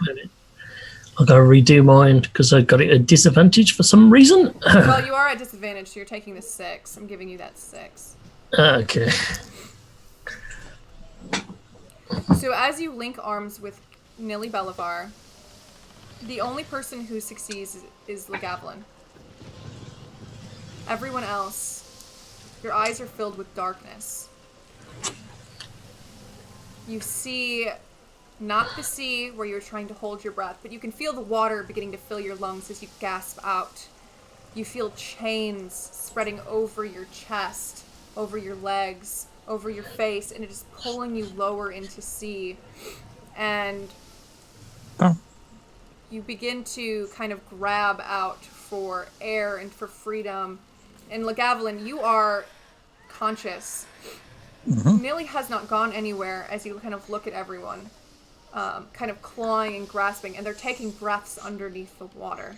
And she's kind of just floating there, watching all of them as they begin to grasp for air and kind of grab at their clothes and their armor as they begin to like sink into this darkness. The chains feel like they are overwhelming you. hundreds of chains, one after another, grabbing over you. And you see a face of a great creature, beast, god. It looks at you with anger and it looks at you with fury. A creature covered in chains that looks at you and says, "Do not interrupt my mission." But Lagavulin, you see none of this.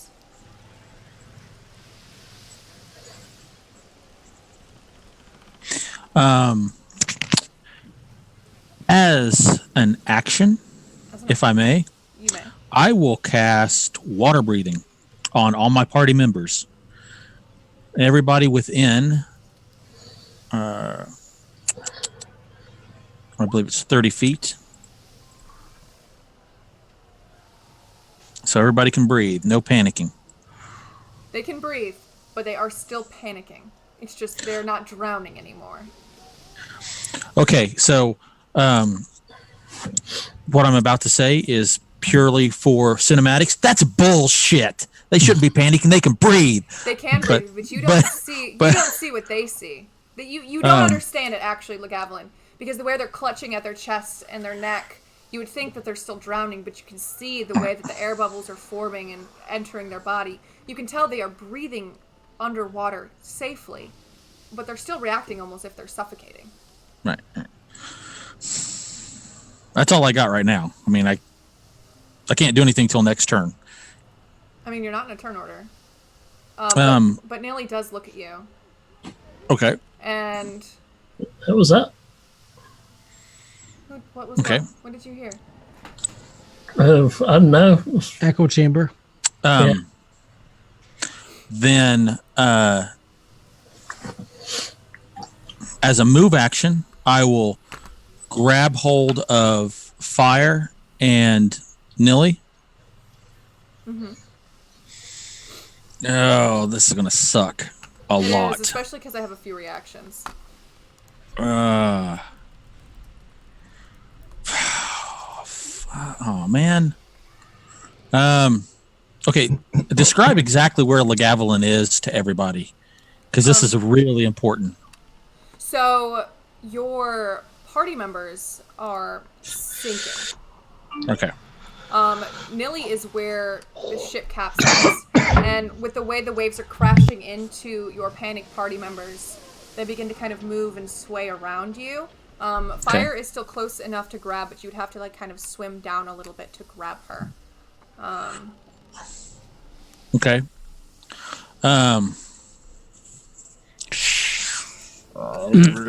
You see, I'm pulling at my clothes, and you grab at me. You grab my collar, and I pull at your hand to get your hand off me.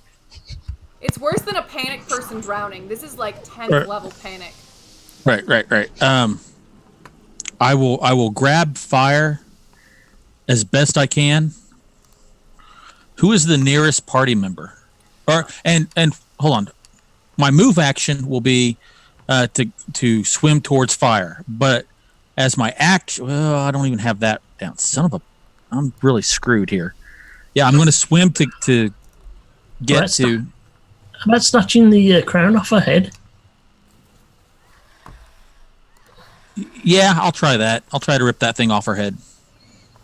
So you are going to approach Nilly. Nelly. Okay.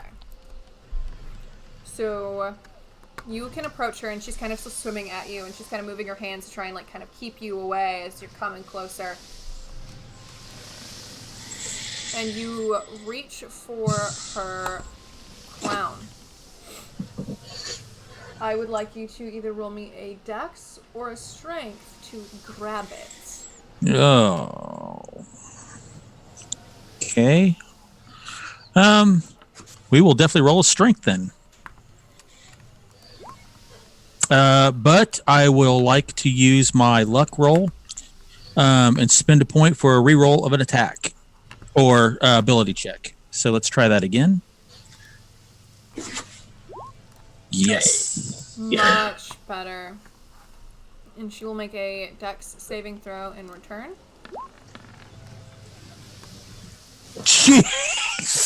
Oh, bloody hell. As you reach for the crown, Dang. The brown eye that was crying also turns red. In a Make her re-roll.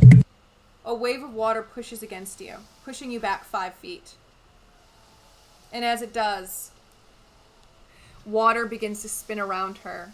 Water begins to spin around all of you. McGavelin, you know what it feels like to teleport. But do you know what it feels like to be pulled away by the sea? You're muted, my boy. All those life experiences I've really tried to stay away from. But I party did. members should not have rolled 3s for their saving throws. Right, but I did spend the night at a Holiday Inn once. It's almost worse than getting washed away at sea, so you're fine. But the sea is pulling you and pulling you away. Your party members are also being pulled away. Obviously, I'm gonna. I ain't got shit. No, really, I got nothing. Ain't got shit. Ain't got shit. I ain't. Honestly, I was waiting for you all to perfectly pass that saving throw, and me go like, all right, well, I'm changing everything up once again. I've only made like 60 maps. I'm waiting for you guys to do something that I don't have maps for. This was one of the things I didn't think I would have a map for. I'll never have maps for her teleportation. Okay, I'm going to cast Fairy Fire, and that will get anybody within 60 feet to glow. So all the party members will glow. Okay. So at least they can see each other. And they can't see anything, but you can see them. And you Well, crap. And anybody who attacks us has advantage. Yes, they get advantage. But you see Nelly Bolivar as well, because she is also glowing. What is And she doing? as you are being pulled off into the distance away from her, she is sinking far below the sea at a rapid rate. Like dropping to what seems to be the bottom of the Azure Sea. And what you know of the Azure Sea is this is a lot of water with great beasts of the unknown. Definitely not a place you would like to be at the bottom of, but she seems to be pulling herself down very rapidly as you guys are moving more towards like the west, the southwest, towards the center of the sea, towards the top. Again, like Thanatos getting rid of the Avengers, there's a certain dissipation in my eyes, and that practical ruthlessness comes into play. Okay, Nilly's gone as far as Lagavelin is concerned. And I will start swimming towards fire and try to get the fire first of all. Okay. And screaming out that, I'm coming for her. Yeah, pretty much. That's all I got. Roll me a strength.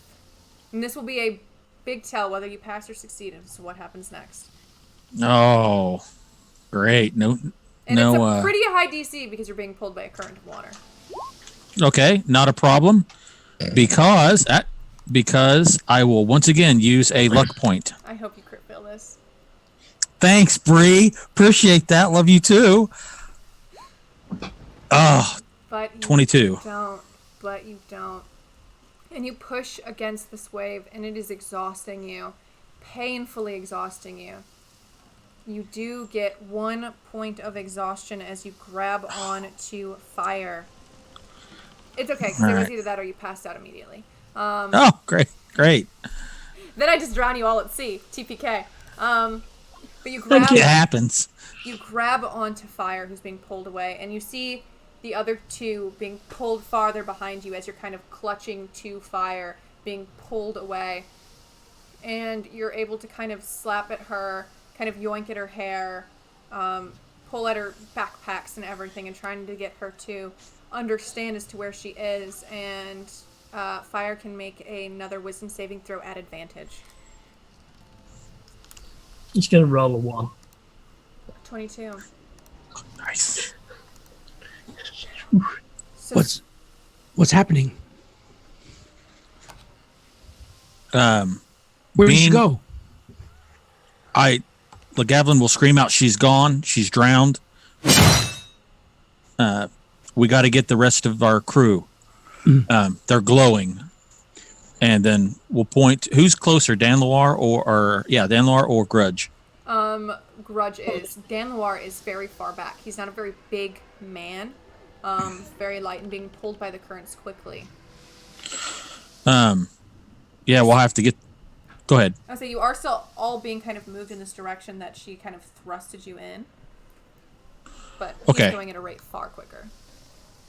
Okay.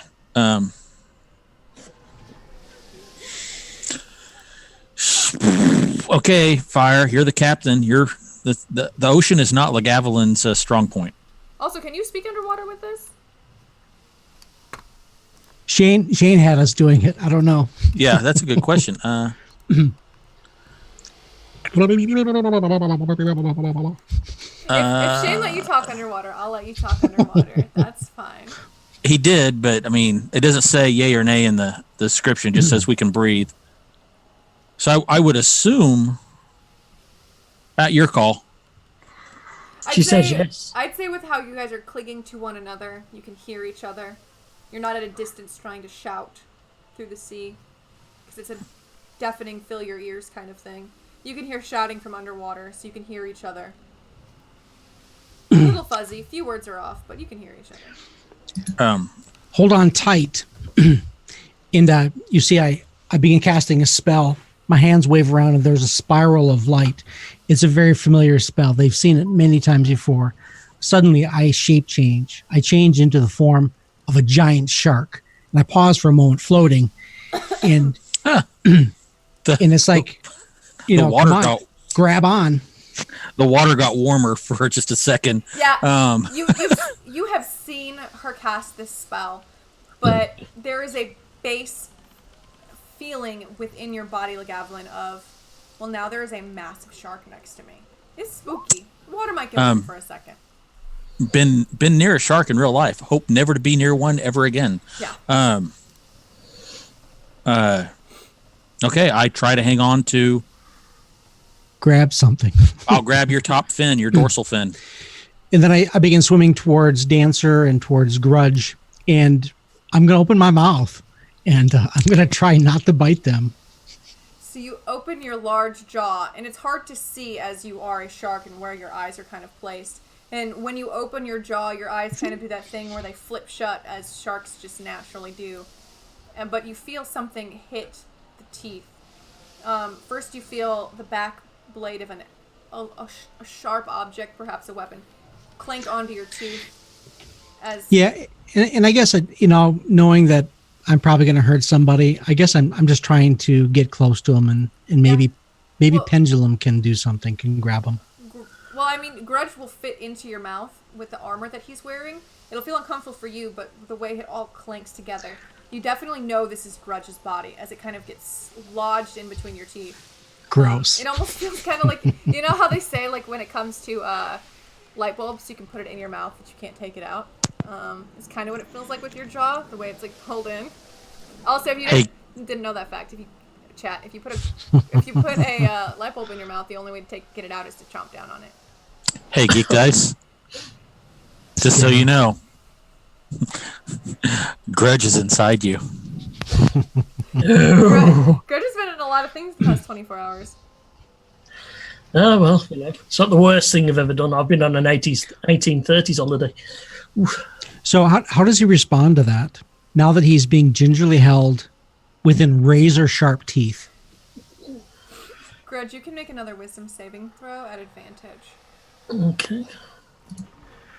Because as you're, like, kind of flailing around, you do feel like pokes and prods. A nat 20. Grudge, you awaken back into reality. You are no longer held by chains, but you are in the mouth of a great shark. I wake up screaming, "By Clangleden, what the fucking hell?" You can't reach to your blades, you can't reach to your weapons, you can't do anything. You are held completely hostage. Any move could be the last move for you. You are in the mouth of a shark. Giant shark. Giant shark. Massive.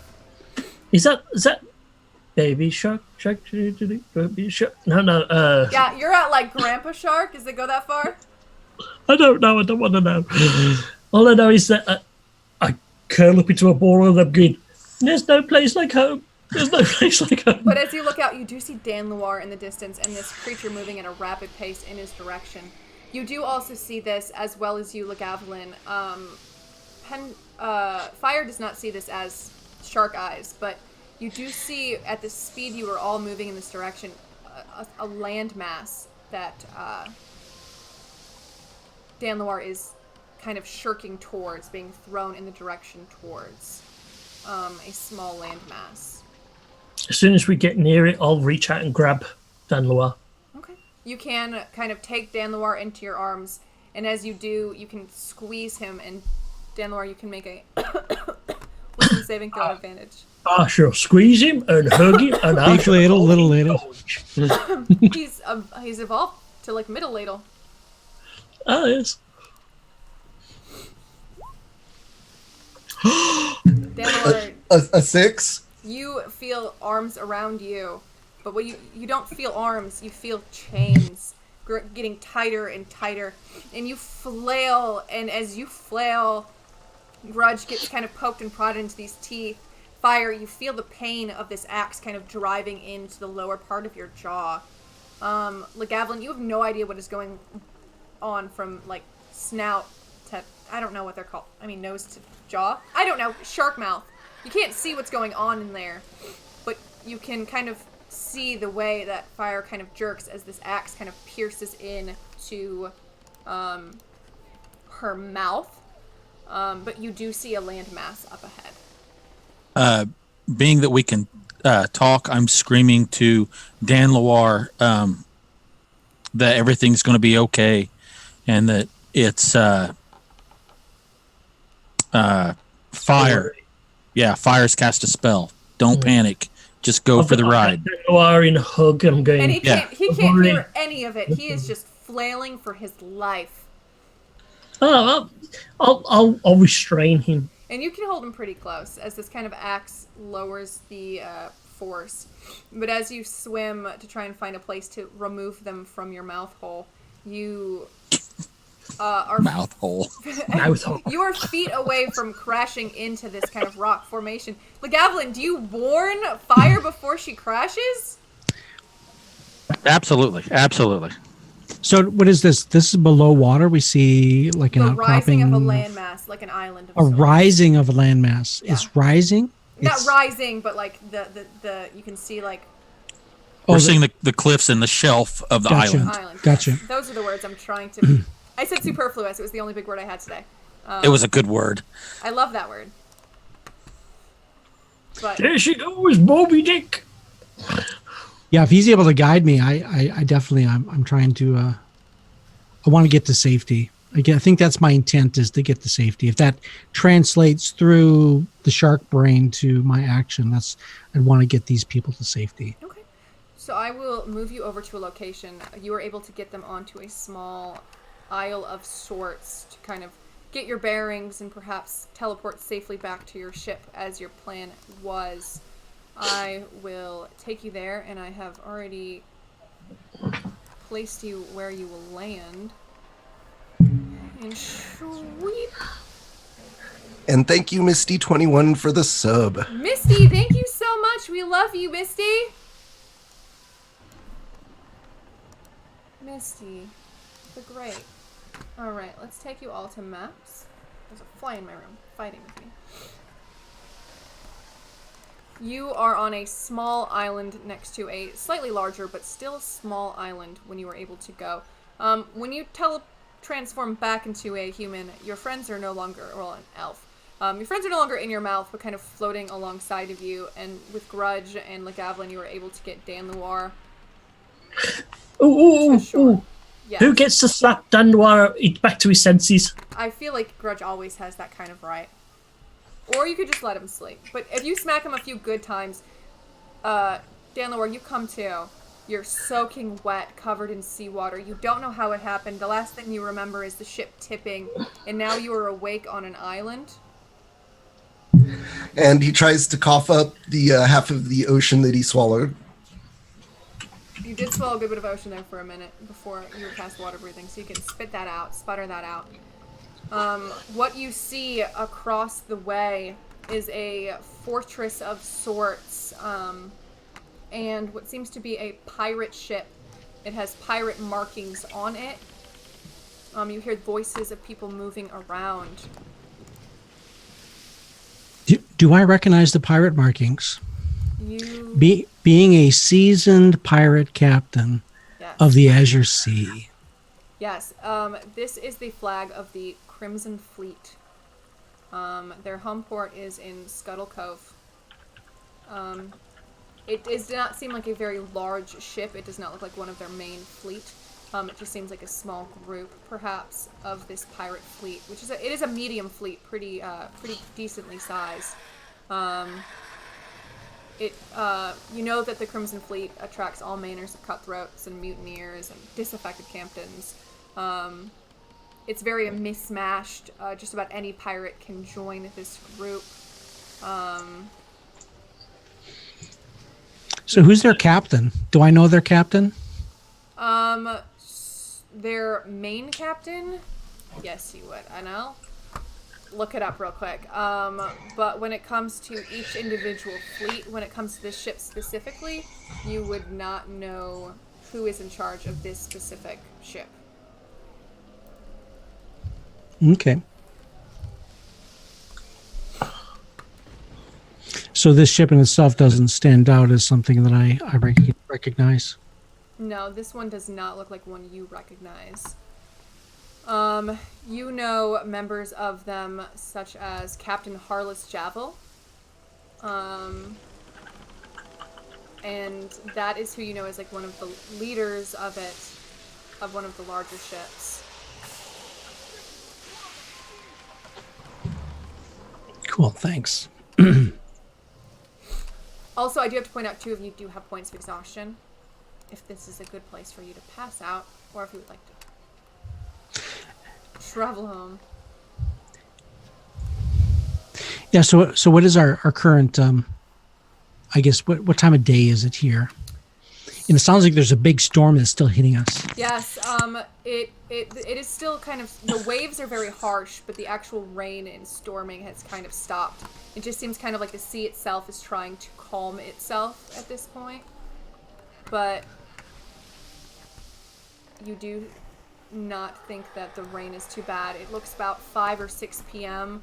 Reaching towards the evening, the sky is starting to grow dark.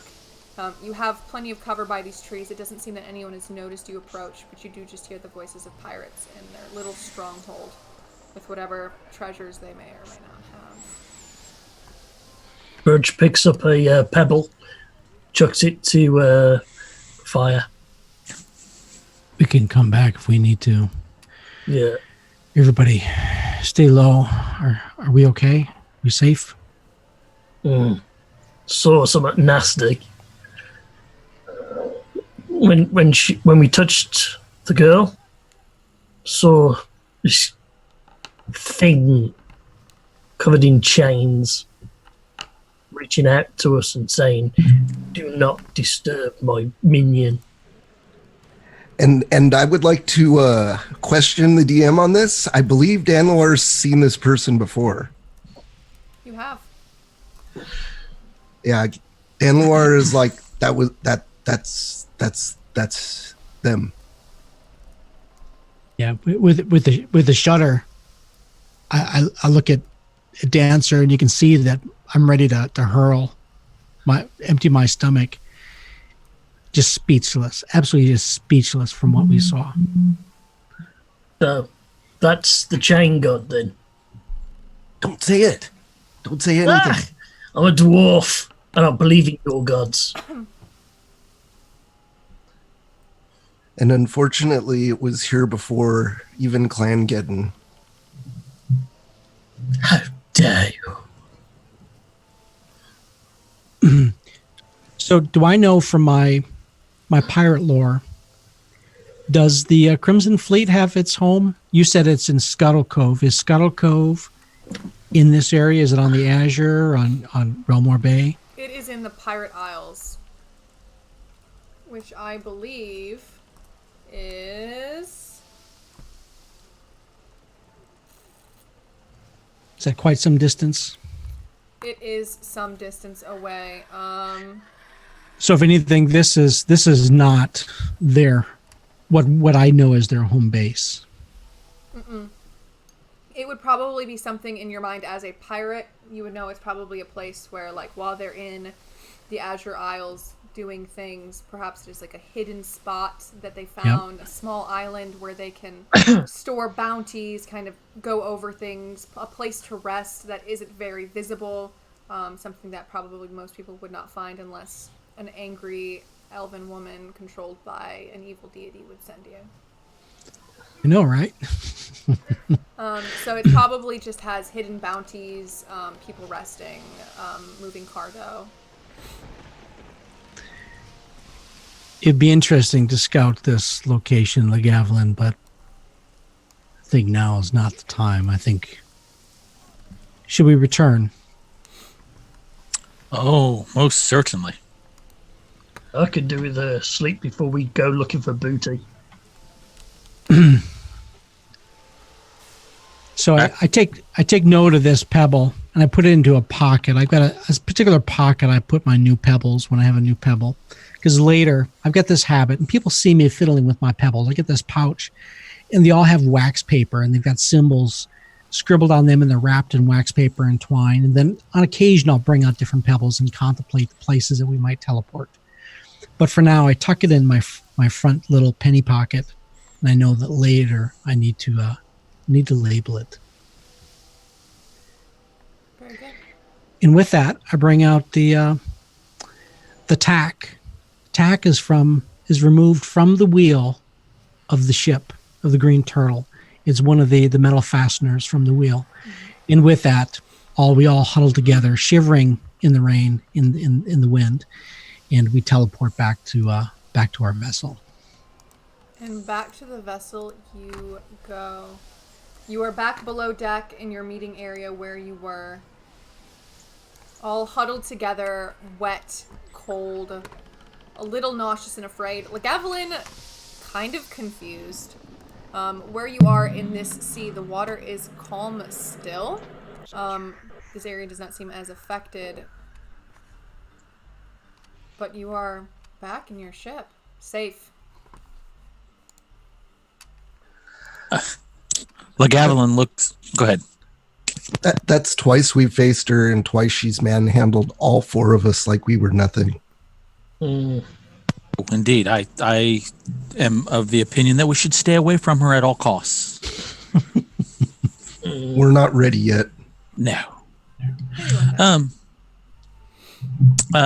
Lagavulin looks at Grudge and says, "Oh, my dear Grudge, Well, looks like it'll take longer than a week. So instead, we'll just head on to Iron Gate."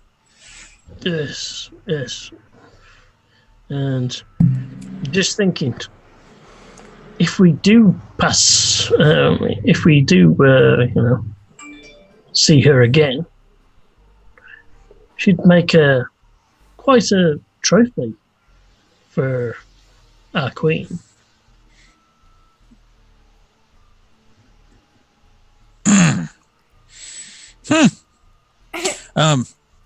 Lagavulin will just walk to his quarters and get out an exquisite bottle of wine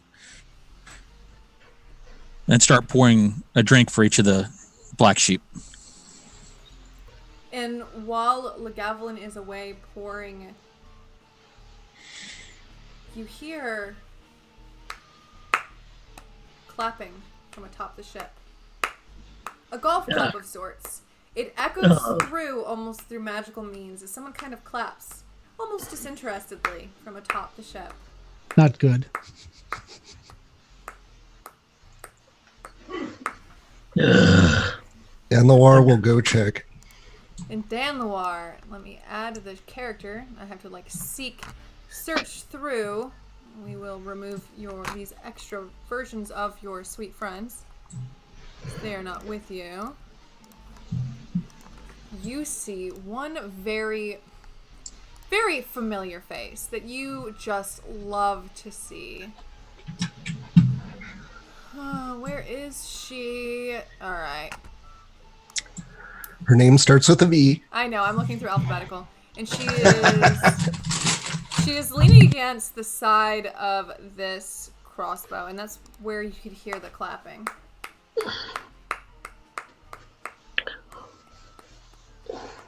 Ah, Lady Vishara. I'm sorry. I hope we didn't keep you waiting long. Oh, no. I'm sure you were off having a grand journey. I was going to come visit you, but it seemed you were busy, at shore. Yes. We decided that it was probably better we come back over here. My lady sends her regards. I've come to deliver... And she, from behind her, pulls out 2 bags. Ooh. I My believe thanks. these are yours. Don't worry, we only pilfered slightly. I was curious to see what was in there. My dirty underwear. Dirty underwear, yes, definitely. All the chonies. And is there any word from Our Lady? Well, she's had a good time these past, 2 days? It feels like an eternity. Once the whole goldfish to aboleth thing kind of went down. But worry not. It was handled. How is Oglotto finding his new accommodations? His new cell, he loves it.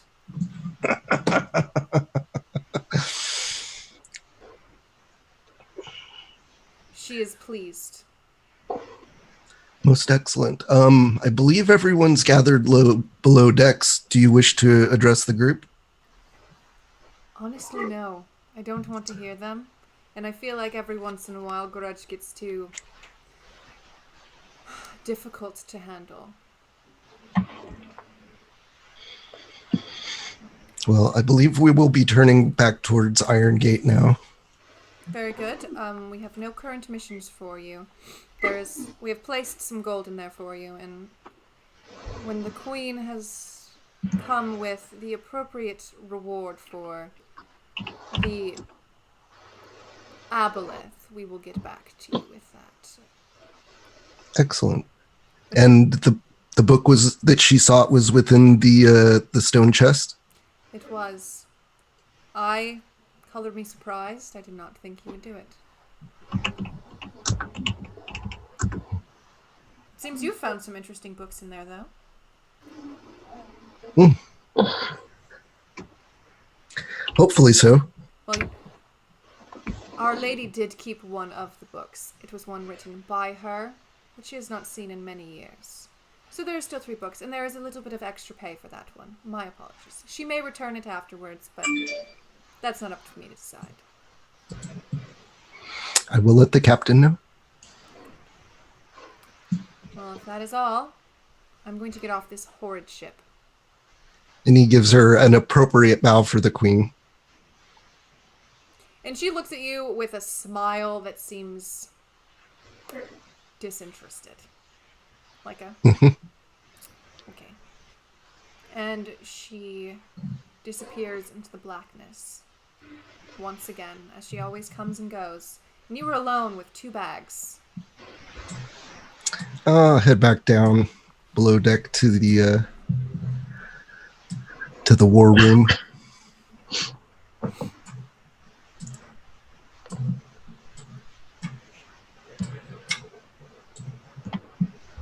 And you do. Grudge looks up. Well, gentlemen, it looks like we just had a visitor, and he tosses the 2 bags down to the other end of the table in front of Lagavulin and Fire. Ah! Grudge grabs his bag of holding. Where's my underwear gone? And your underwear are nowhere to be found. You do see piles of ash in there, though. So some gold was added, I believe, and apparently the Queen decided that she was keeping one of the other books. Did she give us anything more than gold? I do not believe so, but I was promised that some other reward would be forthcoming. She's been busy apparently the last few days dealing with her new guest. What, you mean fishy? Yes, she's very pleased, and but will attend us again at a later date. And we have no current mission to tend to, so I let the deck's hand know to turn us back towards Iron Gate. Iron Gate it is. Home, hearth. Anything interesting in there, Captain? Lagavulin timidly peeks into the bag because he doesn't trust the Dark Queen or Vishara. And seeing that it's relatively safe, he dumps out all the goodies onto the table. And he what exactly falls out? Just gold? So about 1,500 gold pieces, and you've seen a lot of gold. You're used to a lot of gold. Spills out all over the table, knocking over papers, cups, what have you. Was yours the one that carried the 3 books as well? Well, that one's 4 books. Mine had the goldfish in it. Okay. Oh, So then, yes, 3 books spill out, as well as all of your other personal effects. Okay. I touch the books and look at Fire with a knowing eye. Basically saying, we need to look at these. Then Lagavulin will take up 2 gold pieces in his left hand. Then he'll take up 2 more. He'll look out towards the ocean. Oh, that's my share. Split the rest to yourselves. One of the gold pieces rolls off the table and falls to the floor. Grudge bends to pick it up and it hits him in the back of the head. I think he threw. So who's been keeping track of our gold? Hasn't that been Captain Lagavulin? Yes, actually it has. Well, you've made So a good bit of gold. Hopefully it won't go anywhere into, like, ship repairs or anything. right, yeah. So we have plenty. I think we do. Right. I mean, it's not such a large sum that it's going to last forever, but we certainly shouldn't worry about eating and sleeping safely. Talking about sleeping, I think I could sleep for about a day or 2. Grudge wishes you all good night. Buggers off. And you After bugger all off, that, tired as hell, because you have not slept in what feels like days. after all that drama, I think we're just extremely content and happy if we can kind of just like sail on down towards the south for a little bit. A content, calm boat ride, yes. So what do we do as we make our ways to our quarters for the night? Well, Grudge will strip off his armor, buff out whatever scratches and stuff that has happened to it. Make sure it's sweet smelling as always. Find himself a new pair of underwear because he's going to need it, and climb into his hammock. Tell Brian a good night story, and toddle off to Sleepy Bye Place. Wonderful. Lagavulin. Lagavulin will go above deck and while wringing out some of his clothes and letting the air dry them out, begin prayers to Bakab and Ospram, god of the sea. And it feels like the god of the sea listens as the sea is calm as the night falls. You hope it stays that way. Bakab, though, does not give a shit about you or anything else, so you don't know if there's any answer, comfort, or otherwise. You were able to do all of these things. And with with one of the gold pieces, he tosses it back to the ocean as a sacrifice. symbolic, but still. In his dreams, Grudge screams out, "No!" Oh, we'll get to that. Oh god, here we go. No, I was talking about the gold piece going into the river. Oh, into the water. Oh, No. yes. We will talk about all the things Grudge screams about very soon. Oh dear God. Danlor, what do you do? He's gonna get into some clean clothes that have not been soaked in salty seawater. He's gonna try to, just give himself a little basin bath with a cloth and just kind of try to relax and get ready for the evening.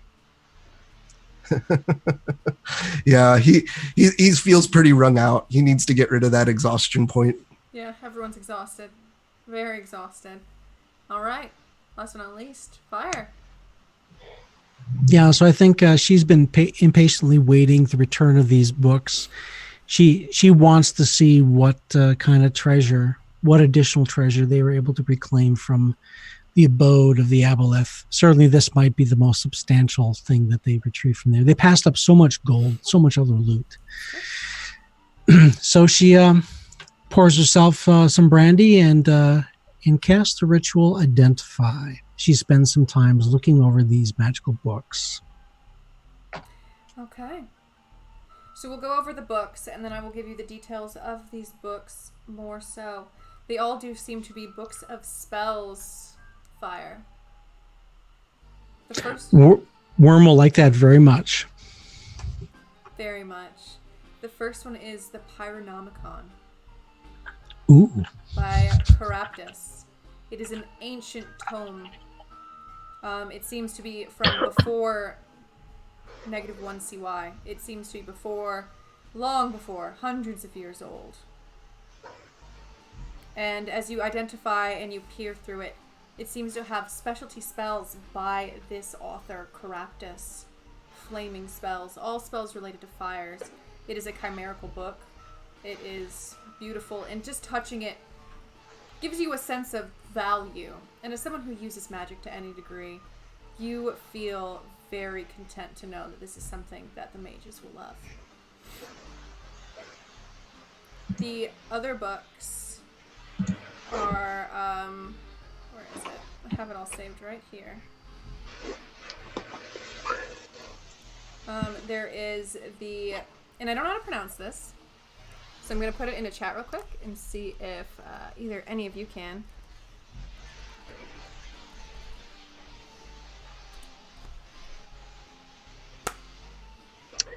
The Livre de Aquetra. There we go. And this is from Caligard, written by someone named Caligard. It is from the Second Age, from what you can tell, and that is between 0 CY to 399. You can't quite tell, but this one seems to be a newer book than the other, but definitely a very old book. It is a text concerned with all matters aquatic.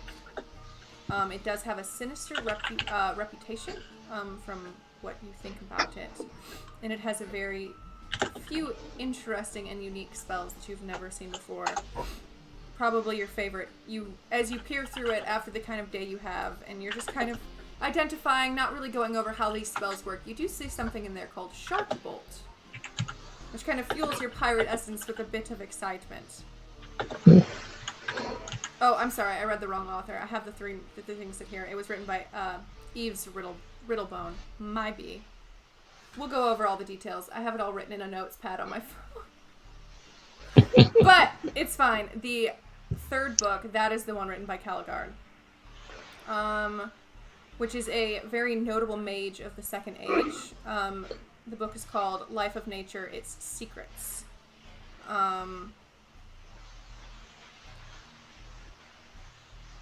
Caligard is a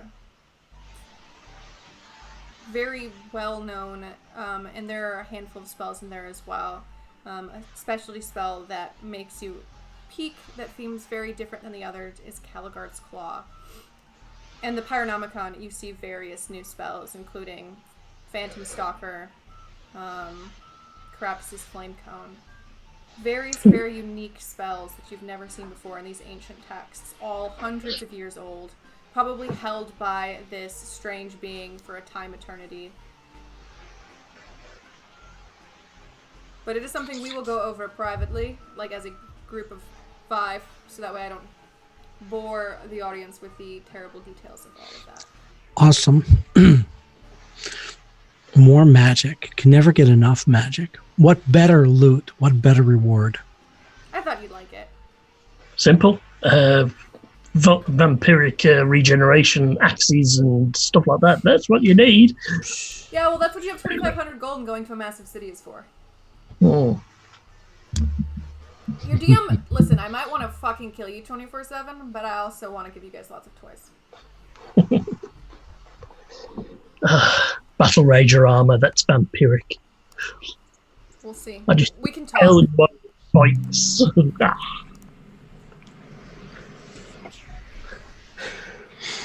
Okay. Do you all go to sleep at this point? So Grudgy's already asleep. The drool is, just hanging off his beard. Yeah, so with the ship underway, the sun setting far in the west, we've got the night watch on. Mm-hmm. And we're probably a little bit uneasy as we sail out of this bay in the area of Nyrond and towards the south. We know there are even more dangerous waters ahead, as I believe some of the waters ahead include those of the Scarlet Brotherhood, a notorious group that is, I think, as of the last couple of years, has really kind of made a mark for themselves. So our eyes and ears are peeled, and we are very alert as we're going into even more dangerous waters. Yes, very dangerous waters, and everyone is wary. And perhaps that is why you sleep so unwell. Though your body gets the rest and begins to heal from the exhaustion of the times being, the emotional exhaustion almost weighs heavier. Grudge, as you go to sleep at night, you feel at first a tinge of pain, almost like... Is that money disappearing? What? But no, it's fine. You have all that gold. You're fine. Cuddled back into bed. And as you enter the dreamscape, you see your lovely wife. And you love her for who she is because of who she is. You find her beautiful and strong, and you've always admired her power. Her scars, a sign of battle, power, and the willingness and resolve that resides within her. She always stands tall, shoulders back, chest out. She's been a confident woman from the moment you met her. But as you see her now in your dream, she is curled up to your child, who you can't see as they are covered in, torn blankets and cloth. Your wife looks small, for the first time in her life. Fragile. Broken. She seems weak and she seems tired. Even in her most exhausted, you've never seen her so pained. And as you reach out for her, it almost feels like there is nothing. You reach into nothingness. And I'm actually gonna change the music. Maybe a pirate shanty isn't good for, our moment. But you reach for her, you call for her. And when she looks up, not towards you, but almost through you, tears stream over her scarred face. The face of scars that she loved and knew. But they don't seem like the scars of a hero. They seem like the scars of a victim. McGavlin, as you sleep,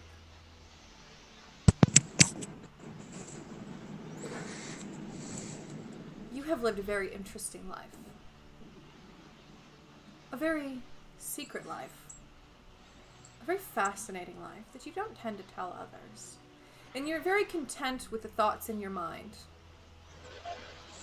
You're very confident with the thoughts in your mind, and you're able to live with the decisions you've made easily.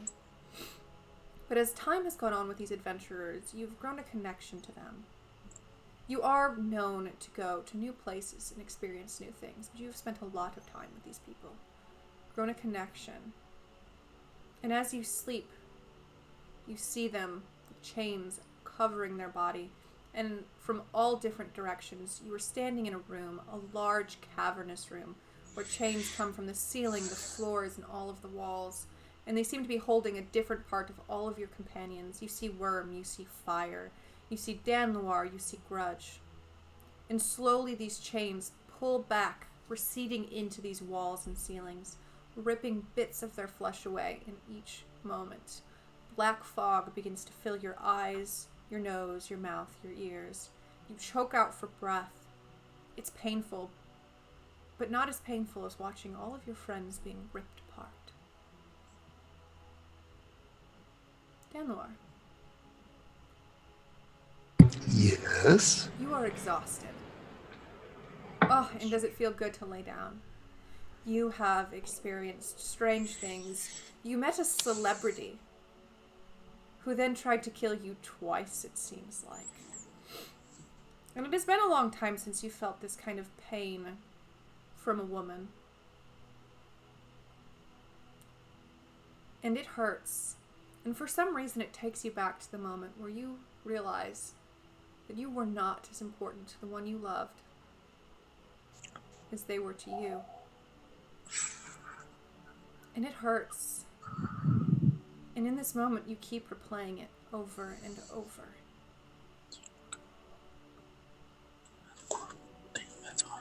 Now, Fire, as you sleep, you have a unique dream. And it is not of your past. Perhaps it has something to do with the amount of arcane work you've put in this short amount of time, trying to discover this young woman's intentions, as she's tossed you and your party members, who are quite capable, around like a rag doll. You dream of Nili Belivar at the bottom of the sea, entering a large cavern that seems like it is outfitted like a home for an individual. And you follow her past great beasts, her eyes red as she tears apart these walls with a powerful magic, almost like she's looking for something, for someone. And she cries out a single name before you drift back off into a darkness of slumber. She looks around, she's tearing things apart. Books are falling from this cavern. She calls out the name Dramige.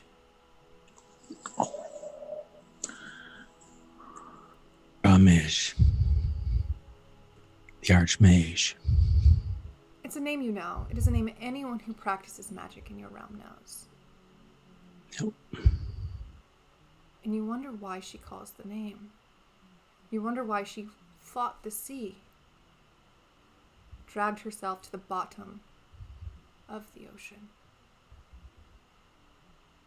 And as you all fitfully sleep, as your body heals but your minds suffer, that is where we are going to end today's episode of Rise of the Dark Queen. Stormy seas, smooth sailing. Wow, I feel like we're sailing on this smooth sea, but we're still on the stormy one. Oh, you are evil. Evil. I hope you all enjoyed this episode today. I hope you all liked the bit of Greyhawk lore I've put in, touched around with. I can't wait to get with you all and tell you about the spells and work on those conversions for 5e for you, because they are all original Greyhawk spells from 1st and 2nd edition, so we will go over all of that together. We're going to go around real quick and say hello to everyone, their least favorite thing about their other players. Just kidding. No one pick any fights. We'll save that for afterwards. Wow. The worst thing is when I said it, I thought everyone would look a little shocked, but I feel like people got a little, like I felt the excitement hit pretty quickly. But no, we'll just go around, talk real quick, and we will head out for the rest of our wonderful Sunday. We are going to start the opposite way around this time with our good friend Avatar, James. Hello, I'm Avatar of Wrath. I've been playing Dan Loire, my swashbuckler, I guess now it's out of the bag, nobleman, who's been hiding from his family in his past, along with a few other people here. I get the feeling of we're all close, but we're not that close. But yeah, definitely we almost drowned. all sorts of good stuff today. Geez. And then, of course, it's always cool to hear that original Gygax lore, like getting into that old meaty stuff here. So, yeah. I don't look in Awesome basic game. places. I have when I prep for Greyhawk related things, I get 50 tabs, and I'm like looking up like old text. You can tell that the website's from the 80s, and it's like really struggling for my computer to make it work, and it's like half of it'll crash, and I'm like, it's fine. I got a screenshot before it died. yeah, no, I think that's where I go to when I go to look up lore, because I don't know as much as the rest of you. So most of this stuff's all new for me, and I'm just like, I started with the original Greyhawk, but then left it for a while. So I understand that. See, I don't know basic lore. I know like niche. I know niche lore. All right. Excellent. It's fun. I love Greyhawk. Next up is our very good friend Wu-Tang. Wanda. Let me unmute myself. All right. I am Wu-Tang Piglet on the socials. I am playing Lagavulin, a cleric of Macabre. Yeah, that's it. That's outside of that. If you want to find me, get on the Greyhawk Discord. That's pretty much where I live. So I'm boring outside of that. He said it, not us. Next up, we have our very good friend Tanith. Hello, Tanith the First. Find me on Twitter, doing little vids and stuff, talking about how great it is to be a green Sith because they're better than Jedi. I love playing with these guys. They are nuts, completely off the wall, and just like honorary Englishmen. What can I say? They're only good if they're Englishmen. Oh, absolutely. Or Irishmen. It's a niche market.